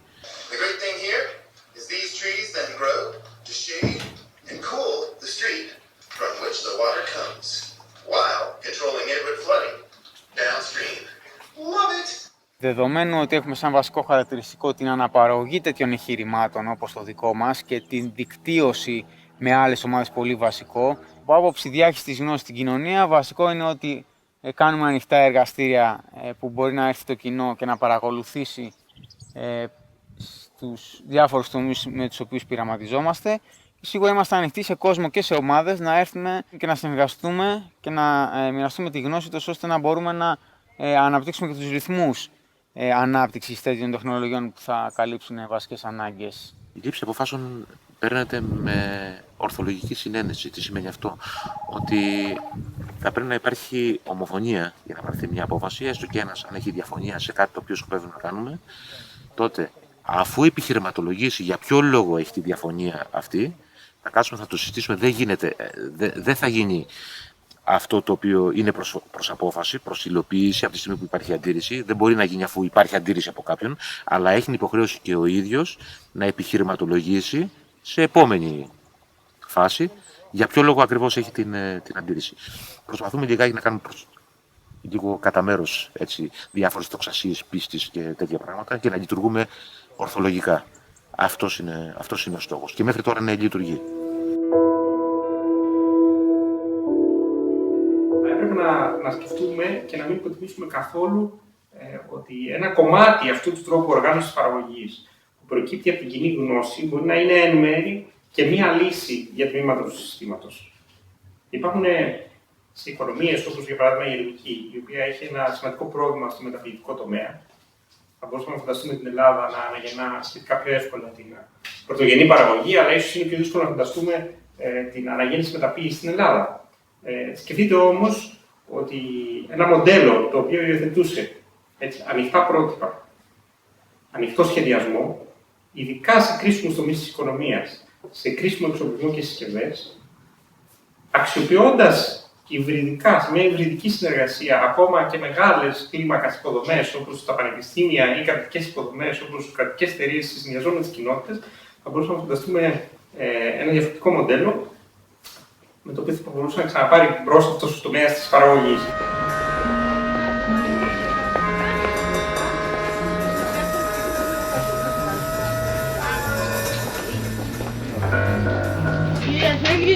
Λοιπόν,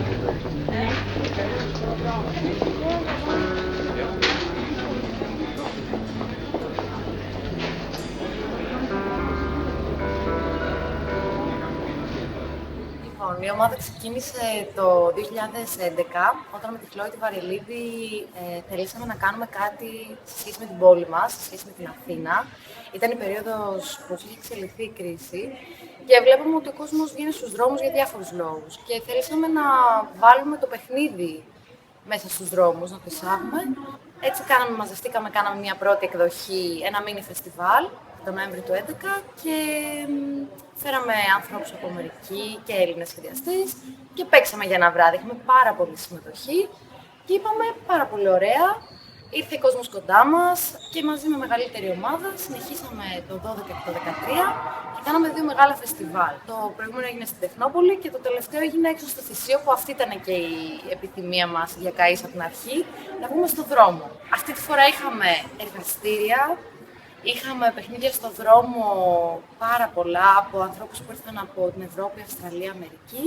Είχαμε τις ομιλίες και κατά κάποιο τρόπο εκπληρώσαμε και ένα μεγαλύτερο στόχο, να αρχίσουμε να δημιουργούμε πέρα από το παιχνίδι στον δρόμο, να αρχίσουμε να δημιουργούμε και να διαχέεται μια γνώση γύρω από το παιχνίδι, να μαζεύουμε αυτή τη γνώση, να τη διαχέουμε και να βάζουμε κι άλλο κόσμο στο δικό μας κόσμο. Γιατί ουσιαστικά μαζεύτηκαν αρκετοί άνθρωποι που ήταν είτε σχεδιαστές, είτε αρχιτέκτονες, είτε άνεργοι, είτε εκπαιδευτικοί, ακαδημαϊκοί, θεωρητικοί των παιχνιδιών, game designers, και αρχίσαν να συζητάνε ακριβώς το τι σημαίνει να παίζω στον δρόμο της Αθήνας, ειδικά αυτή την περίοδο, τι σημαίνει να πρατηρώ ένα τέτοιο παιχνίδι, κατά πόσο μπορεί αυτό να αλλάξει και με ποιο τρόπο την καθημερινότητα, κατά πόσο αυτά που ζούμε έξω στην Αθήνα αυτή τη στιγμή μπορούν να γίνουν αντιληπτά στα παιχνίδι. Και όλες αυτές οι συζητήσεις αλλάξανε τον αρχικό στόχο του playthrough και το κάνανε λίγο πιο συλλογικό. Γι' αυτό αυτή τη στιγμή είμαστε σε μια κατάσταση αναζήτησης ξανά του τι είναι playthrough, τι είναι παιχνίδι στον δρόμο, στην Αθήνα συγκεκριμένα και στα μεγάλα αστικά κέντρα στην Ελλάδα.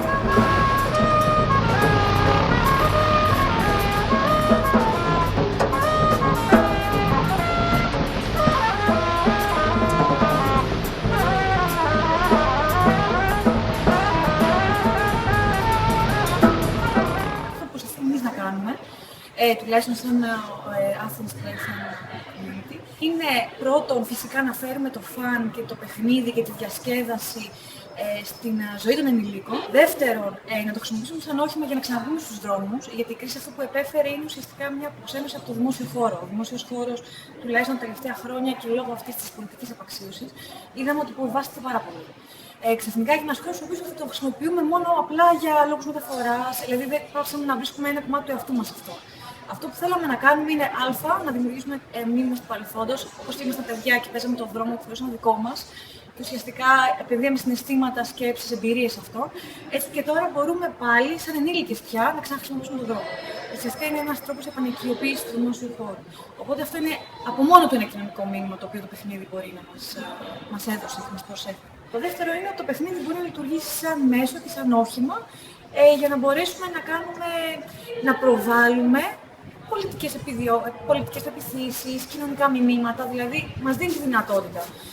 Φυσικά είναι αυτό που λέμε πάντα, σε αντίθεση με κάποιους ευαγγελιστές, ότι το παιχνίδι είναι πανάκια, δεν θα μας λύσει όλα τα προβλήματα του κόσμου. Σίγουρα μπορεί να βελτιώσει την καθημερινότητά μας και μπορούμε να το χρησιμοποιήσουμε σαν μέσο έκφρασης για να προβάλλουμε ακόμα και επιδιώξεις, ακόμα και κοινωνικά μηνύματα, ένας τρόπος έκφρασης, συλλογικής έκφρασης.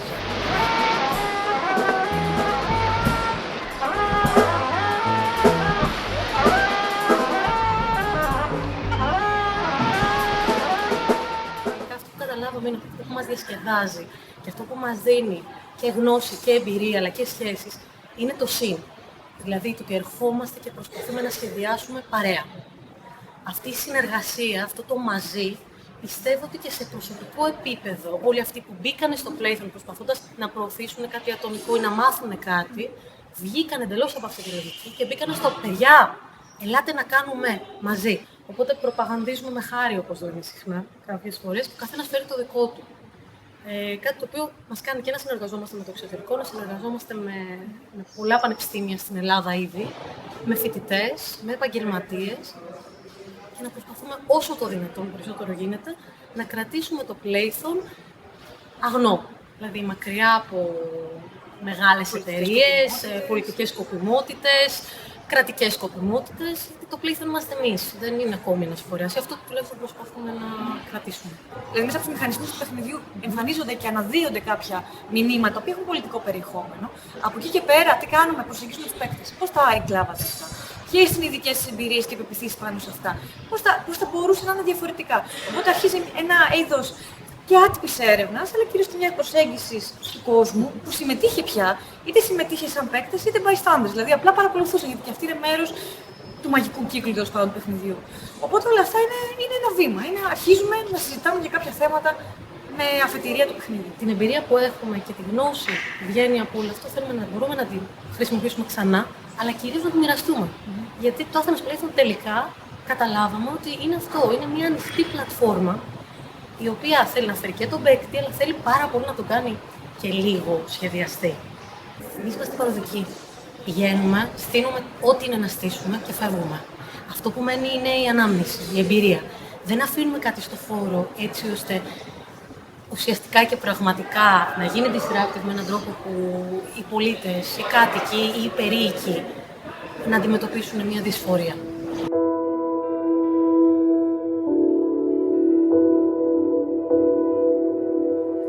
PvP Lab ιδρύθηκε το Δεκέμβριο του 2012 από μια ομάδα νέων ανθρώπων, επιστημόνων διαφόρων ειδικοτήτων αλλά και καλλιτεχνών, ως ανάγκη να βρεθεί ένας φυσικός χώρος όπου θα μπορούσαν να εντατικοποιήσουν τα διάφορα συνεργατικά ή ατομικά εγχειρήματά τους που με κάποιο τρόπο σχετίζονται με τις ανοιχτές τεχνολογίες.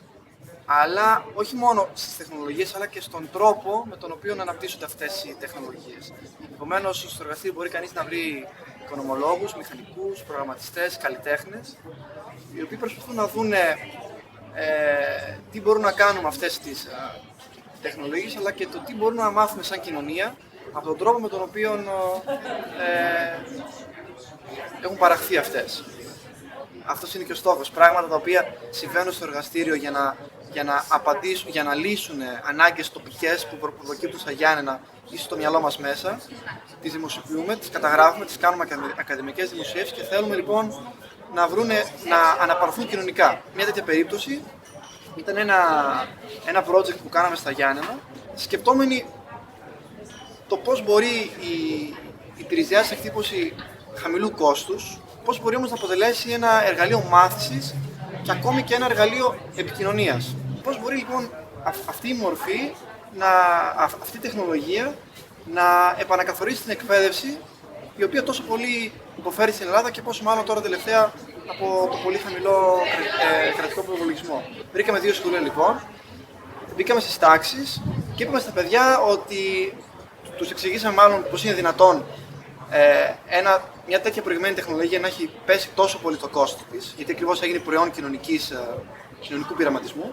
Και είπαμε στα παιδιά, σχεδιάστε αντικείμενα, δεν είναι δύσκολο, ούτε κι εμείς ξέραμε εκείνη τη στιγμή πώς να σχεδιάζουμε 3D. Σχεδιάστε αντικείμενα, φανταστείτε αντικείμενα ή βρείτε υπάρχοντα σχέδια αντικειμένων που μπορείτε να τα τροποποιήσετε, τα οποία με κάποιο τρόπο θα μπορούσαν να φανούν χρήσιμα σε τυφλούς συμμαθητές. Έτσι λοιπόν τα παιδιά σκεφτήκαν πράγματα που εμείς δεν μπορούσαμε σαν ενήλικοι άνθρωποι να σκεφτούμε, όπως για παράδειγμα από ένα ποτήρι το οποίο αντικαταστήσαν ένα χαρούμενο σχήμα που έλεγε I love you με I love you σε γραφή τυφλών, σε γραφή μπράγε, μέχρι το ηλιακό μας σύστημα σε 3 διαστάσεις με τους πλανήτες και τα λοιπά, όλα υπολογισμένα βάσει μαθηματικών. Έτσι λοιπόν τα παιδιά σχεδιάσανε, συνεργαστήκανε, έπρεπε να εφαρμόσουν γνώσεις γεωμετρίας, καλλιτεχνίας, μαθηματικών, φυσικής, μηχανολογίας, από ένα ευρύ φάσμα λοιπόν δεξιοτήτων. Σχεδιάσαν τα αντικείμενα και συνέχεια στο εργαστήριό μας. Αυτό έλαβε χώρα για ένα τρίμηνο μέσα στις τάξεις, όπου τα παιδιά πρέπει να μελετήσουν την αρχιτεκτονική των αντικειμένων, τη λειτουργικότητά τους. Είδαν ότι δεν είναι τόσο απλό να σχεδιάζεις ακόμα και ένα ποτήρι. Η γραφή των τυφλών, η μπράγε, πώς θα αποτυπωθεί. Μάλιστα, 2 μαθητές φτιάξαν το κύβο του Ρούμπικ, όπου οι τυφλοί μαθητές θα πρέπει να ταιριάξουν 1, 2, 3, 4 νούμερα, ας πούμε.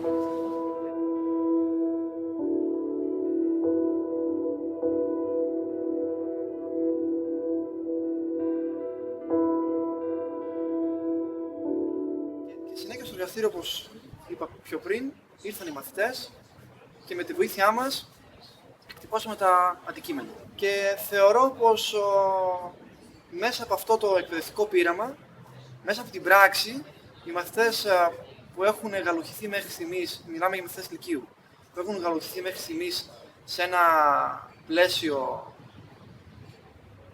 βαθμοθυρίας, ανταγωνισμού, μη συνεργασίας, είδανε πώς μπορούν να συνεργαστούν και να πετύχουν καλύτερα πράγματα.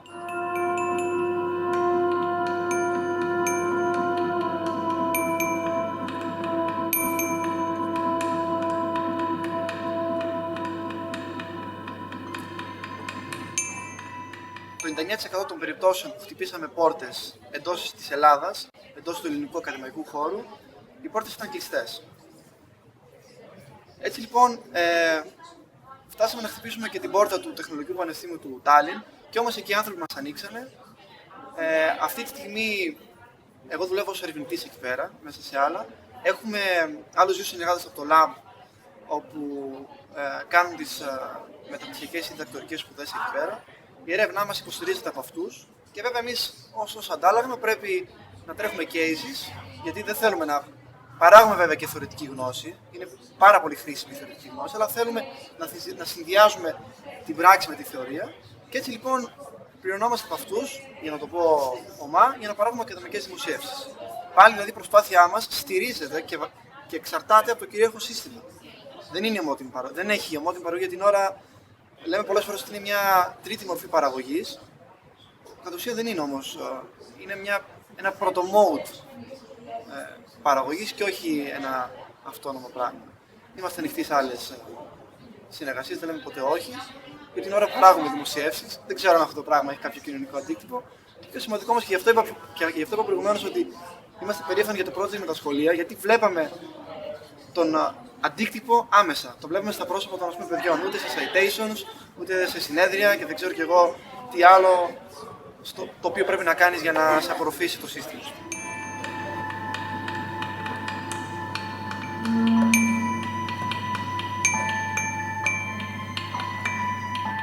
Το λαμπάκι δεν ξεκίνησε ως Hackerspace, όντως.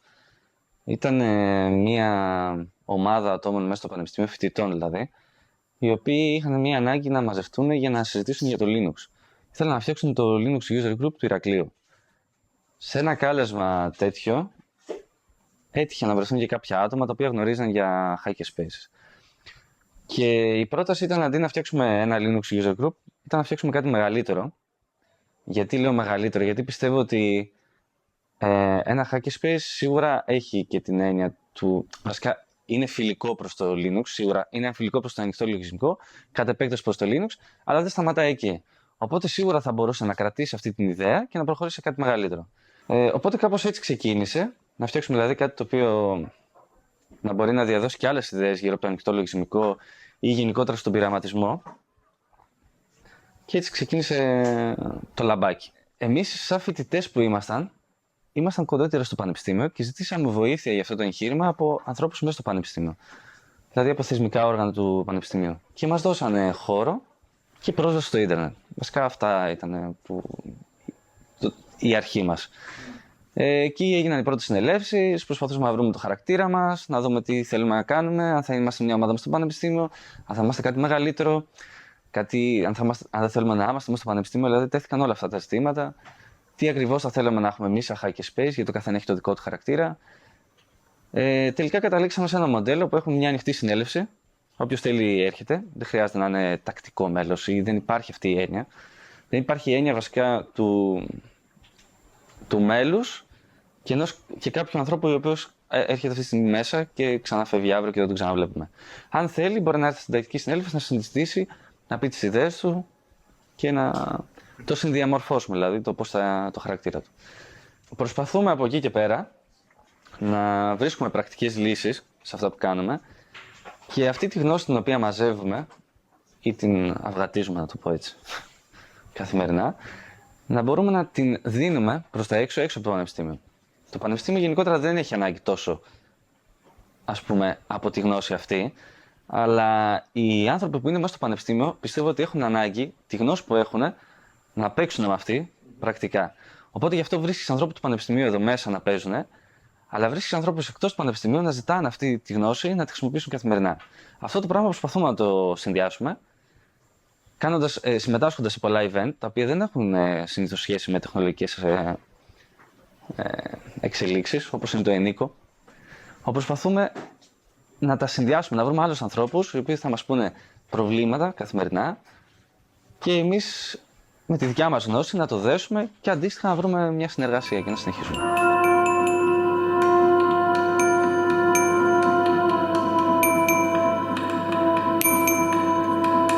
Αυτό είναι ένα τραπέζι λοιπόν πολλαπλής αφής, multitouch, όπως οι περισσότεροι ίσως το έχουν ακούσει, όπως είναι δηλαδή τα καινούργια κινητά, ταμπλέτες κλπ. Ότι δηλαδή μπορούμε με τα δάχτυλά μας να έχουμε επαφή, να αλληλεπιδρούμε με τον υπολογιστή, αντί να έχουμε το κλασικό ποντίκι πληκτρολόγιο. Η ιδέα πίσω από αυτό, το οποίο έχει κατασκευαστεί εξ ολοκλήρου με γνώση ξανά που έχουμε πάρει μέσα από ίντερνετ από άλλους ανθρώπους που το έχουν φτιάξει και τρέχει πάνω σε ελεύθερο λογισμικό, είναι αφού το ολοκληρώσουμε να αρχίσουμε και εμείς οι ίδιοι να πειραματιζόμαστε με διάφορες εφαρμογές και για το πώς θα μπορούσαμε να το χρησιμοποιήσουμε. Φέρνει μια νέα ιδέα γύρω από τους υπολογιστές, ότι μπορούν έναν υπολογιστή να τον χρησιμοποιούν πολλά άτομα μαζί. Δηλαδή φανταστείτε ότι μπορούμε 4-5 να καθόμαστε εδώ και είτε να παίζουμε μουσική μαζί, είτε να ζωγραφίζουμε μαζί, είτε να σχεδιάζουμε ένα τρισδιάστατο αντικείμενο μαζί. Οπότε κάνει κάτι πιο συνεργατικό αυτό. Πήραμε Lego βασικά και σχεδιάσαμε ένα σύστημα το οποίο να προσαρμοστεί πάνω στην πόρτα και να ελέγχει τους μηχανισμούς της πόρτας. Όπως είναι το κλασικός μηχανισμός ο δεδομένος. Δεν έχουμε αλλάξει δηλαδή τίποτα μέσα στην πόρτα, ούτε εδώ, ούτε εκεί που κλειδώνει. Αυτό το σύστημα μας επιτρέπει ηλεκτρονικά να ελέγχουμε πότε θέλουμε να ανοίγουμε την πόρτα. Στη συνέχεια αυτό το συνδέσουμε με έναν VoIP server, ο οποίος είναι τηλεφωνία μέσω ίντερνετ, όπου όσοι θα θέλουν να ανοίγουν την πόρτα θα παίρνουν ένα τηλέφωνο στο νούμερο αυτό και θα ανοίγει η πόρτα. Η πιστοποίηση, ας πούμε, για το ποιος θα πρέπει να μπορεί να ανοίγει την πόρτα και όχι, είναι μια λίστα, ας πούμε, με το τηλέφωνο το οποίο θέλουμε να το κάνουμε αυτό. Αυτό μας δίνει την ευκαιρία να μπορούμε να έχουμε πρόσβαση όλα τα άτομα στο λαμπάκι που συμμετάσχουν, χωρίς να αντιγράφουμε κλειδιά και να έχουμε τέτοια προβλήματα. Και δεύτερον, αν κάποιο άλλο μέλος, καινούργιο άτομο, το οποίο δεν ξέρουμε τίποτα γι' αυτόν κτλ., αλλά θέλει να μπει, και εμείς δεν μπορούμε να ανέβουμε, να έρθουμε στον χώρο, μπορούμε να πάρουμε ένα τηλέφωνο, να ξεκλειδώσει την πόρτα, να μπει, και όταν τελειώσει, να κλείσει την πόρτα και να φύγει. Επίσης, έχει κι άλλο ένα feature. Όταν θα ανοίγει, γιατί πλέον θα ανοίγει μόνο έτσι ηλεκτρονικά η πόρτα, θα ενημερώνεται το site και θα μπορείς να βλέπεις αν θες να συναντήσεις άλλα άτομα και να είσαι μόνος, οπότε είναι ανοιχτός ο χώρος για να συζητήσεις ή για να βρεις κι άλλα άτομα. Οι ομάδες αυτές βλέπουμε σήμερα ότι λειτουργούν σε ένα υβριδικό περιβάλλον. Από μόνες τους πάρα πολλές φορές δεν είναι βιώσιμες. Αλλά γίνονται βιώσιμες πάρα πολύ συχνά όταν εμπλέκονται με μια μορφή επιχειρηματικότητας. Στην πραγματικότητα δηλαδή, και πάλι το παράδειγμα του ελεύθερου λογισμικού είναι πολύ χαρακτηριστικό, όταν τα προϊόντα, τα αποτελέσματα της εργασίας των ομάδων υιοθετούνται και από άλλους εταίρους επιχειρηματικούς ή για κέρδος ή όχι απαραίτητα με αποκλειστικό σκοπό το κέρδος, αλλά την εξασφάλιση της διαβίωσης ατόμων που συνενώνονται γύρω από μια κοινή οικονομική μονάδα, αποκτούν με αυτόν τον τρόπο, δηλαδή με τη σύμπραξη με την αγορά, τους δίνεται η δυνατότητα να βιοπορίζονται. Γιατί το ίδιο καθ' αυτό το προϊόν της ομότιμης παραγωγής είναι ένα προϊόν το οποίο δεν έχει αξία στην αγορά. Είναι απλώς παραγωγή αξίας χρήσης. Αυτό καθιστά τη δυνατότητα αναπαραγωγής του παραγωγού αδύνατη. Δεν μπορείς να φας με τον τρόπο αυτό. Θα πρέπει με κάποιο τρόπο να εξασφαλίσεις ένα εισόδημα για την αγορά.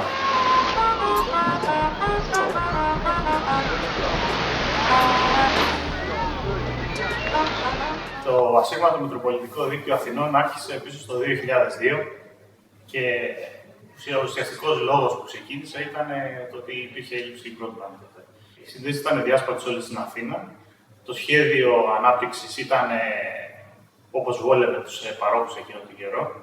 Και μια παρέα ανθρώπων αποφάσισε ότι σιγά σιγά θα φτιάξει το δικό της δίκτυο. Καταρχάς, να μοιραστεί κάποιες ευρυζωνικές συνδέσεις και σιγά σιγά με τον καιρό, όσο πύκνωσε το δίκτυο, εξελίχθηκε σε ένα μεγάλο μες, το οποίο τελικά δεν έχει απόλυτη ανάγκη από το ίντερνετ, λειτουργεί και μόνο του, έχει τις δικές του υπηρεσίες, έχει υπηρεσίες φωνής, υπηρεσίες βίντεο, site, φόρουμ τα οποία επικοινωνούν οι χρήστες και έχει φτιάξει πια τη δική του υπόσταση. Το δίκτυο έχει αρχίσει και επεκτείνεται μακριά από την Αθήνα, στην αρχή προς την Εύβοια και αργότερα προς την Νότια Ελλάδα, προς την Πάτρα και έχει φτάσει μέχρι και την Κεφαλαιονιά. Πανελλαδικά αυτή τη στιγμή δεν μπορούμε να πούμε ότι είναι ένα δίκτυο ενιαίο. Απλά είναι πολλές εστίες οι οποίες έχουν δημιουργήσει μικρά ασύρματα δίκτυα, όπως είναι και το μεγάλο της Αθήνας. Αυτή τη στιγμή βοηθάμε και άλλα σωματεία και άλλους συλλόγους, ώστε να μπορέσουν και αυτοί να στήσουν τα δικά τους δίκτυα και σιγά σιγά να έρθουν και να ενωθούν πίσω μαζί με εμάς. Εμένα η επαφή μου με το Ασύρματο Μητροπολιτικό Δίκτυο Αθηνών ξεκίνησε όταν προσπαθούσα, είχα αγοράσει ένα ρουτεράκι και ήθελα να μοιράσω μέσα στο σπίτι μου το ίντερνετ, ασύρματα, και έψαχνα τρόπο πώς θα το ρυθμίσω, γιατί τα specification του κατασκευαστή και δεν πολύ βοηθούσαν και μου λείπανε πράγματα που ήθελα να κάνω. Καταρχήν με ενθουσίασε η ιδέα αυτού που γινόταν, αυτού του ανοιχτού πράγματος, που ο καθένας μπορούσε να κάνει κάτι στο σπίτι του και να συνδεθεί και να επικοινωνήσει με άλλους και να αποκομίσει γνώσεις, να μοιράσει γνώσεις. Κάποιος που θέλει να έρθει στο Ασύρματο Μητροπολιτικό Δίκτυο θα έλεγα ότι δεν χρειάζεται τίποτα παραπάνω το να γνωρίζει λίγο κομπιούτερ, να χειρίζεται έναν ηλεκτρονικό υπολογιστή. Η μετάδοση γνώσης αυτή τη στιγμή γίνεται περισσότερο μέσω ίντερνετ ή μέσω του ασύρματου δικτύου και μέσω κάποιων tool που έχουμε, όπως wiki, όπως σελίδες, όπως το forum που βοηθάει ο ένας τον άλλον και φυσικά και πρόσωπο με πρόσωπο. Όταν κάποιος επιθυμεί δηλαδή να συνδεθεί στο δίκτυο, θα μπει στον χάρτη που έχουμε, θα δηλώσει το στίγμα του, θα έρθει σε επαφή με κάποια άτομα που βρίσκονται κοντά του και πιθανόν να έχουν δυνατότητα να το συνδέσουν στο δίκτυο και με αυτόν τον τρόπο έχει αρχίσει από εκείνη τη στιγμή η μετάδοση της γνώσης, το πώς ακριβώς τι θα χρησιμοποιήσει, τι εξοπλισμό χρειάζεται, πώς θα συνδεθεί, τεχνικές γνώσεις και χάντζο βοήθεια από όλους τους χρήστες του δικτύου. Δεν σου κοστίζει κάτι, δηλαδή η τεχνική υποστήριξη γενικά. Το μόνο που στοιχίζει είναι ο εξοπλισμός σου, τον οποίο πρέπει να αγοράσεις, αν και παίζουν και δωρεές πολλές φορές. Δηλαδή μεταξύ μας οι χρήστες μοιράζουν, αν κάτι λείπει ο ένας δίνει στον άλλον κτλ. Κάπως έτσι λειτουργεί το όλο σύστημα. Δηλαδή είναι ατομικό και ομαδικό μαζί.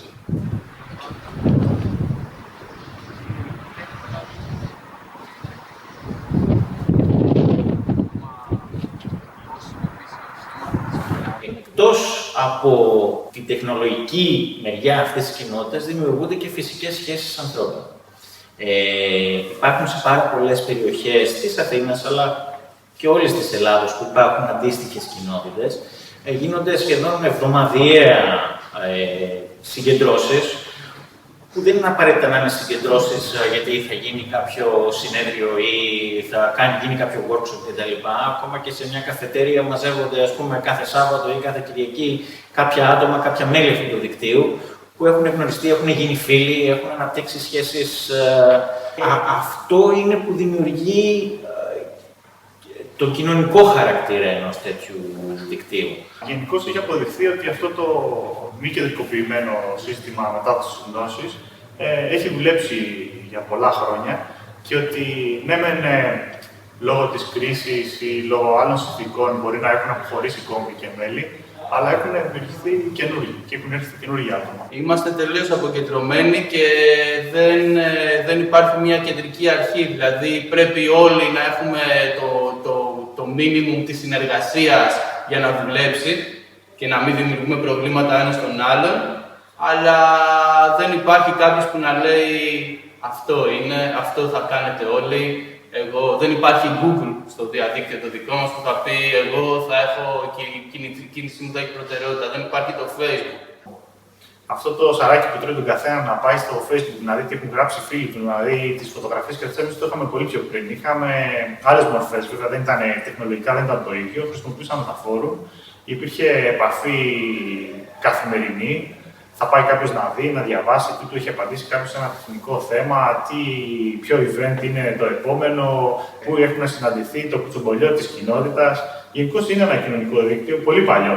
Παλιότερο από το Facebook και πιθανόν στην ελληνική επικράτεια να είναι και πιο δυνατό και έχει δυνατές σχέσεις μεταξύ των μελών, διότι έχουν προσωπική επαφή και μάλιστα υπάρχει και το άλλο το κίνητρο του να γνωρίσεις και το καινούριο άνθρωπο που υπάρχει στο δίκτυο, να δεις και πώς είναι κάποιος άλλος, πώς σκέφτεται, τι άλλο έχει να προσφέρει. Οπότε, σαν κοινωνικό δίκτυο, είναι το νούμερο 1 για το EWM. Δηλαδή, αυτό ήταν το οποίο δημιούργησε τόσο μεγάλη κοινότητα και αυτό είναι αυτό που κρατάει την κοινότητα ακόμα ζωντανή. Το Σύμφωνο Μετροπολιτικό Δίκτυο Αθηνών κατά κόρο δεν έχει πρόσβαση στο ίντερνετ, στο διαδίκτυο.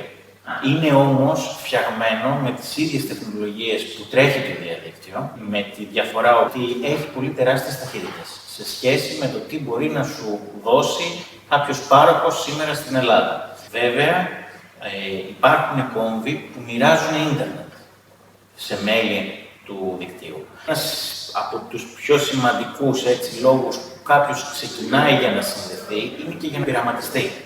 Κάτι που δεν μπορείς να κάνεις εύκολα στο διαδίκτυο, στο ίντερνετ. Προσπαθούμε σιγά σιγά να ξαναγεννήσουμε τη δημιουργία και την μετάδοση γνώσης σε όλο τον κόσμο της Αθήνας και της Ελλάδας. Το δίκτυο είναι ανοιχτό σε οποιοδήποτε συνεργασία που μπορεί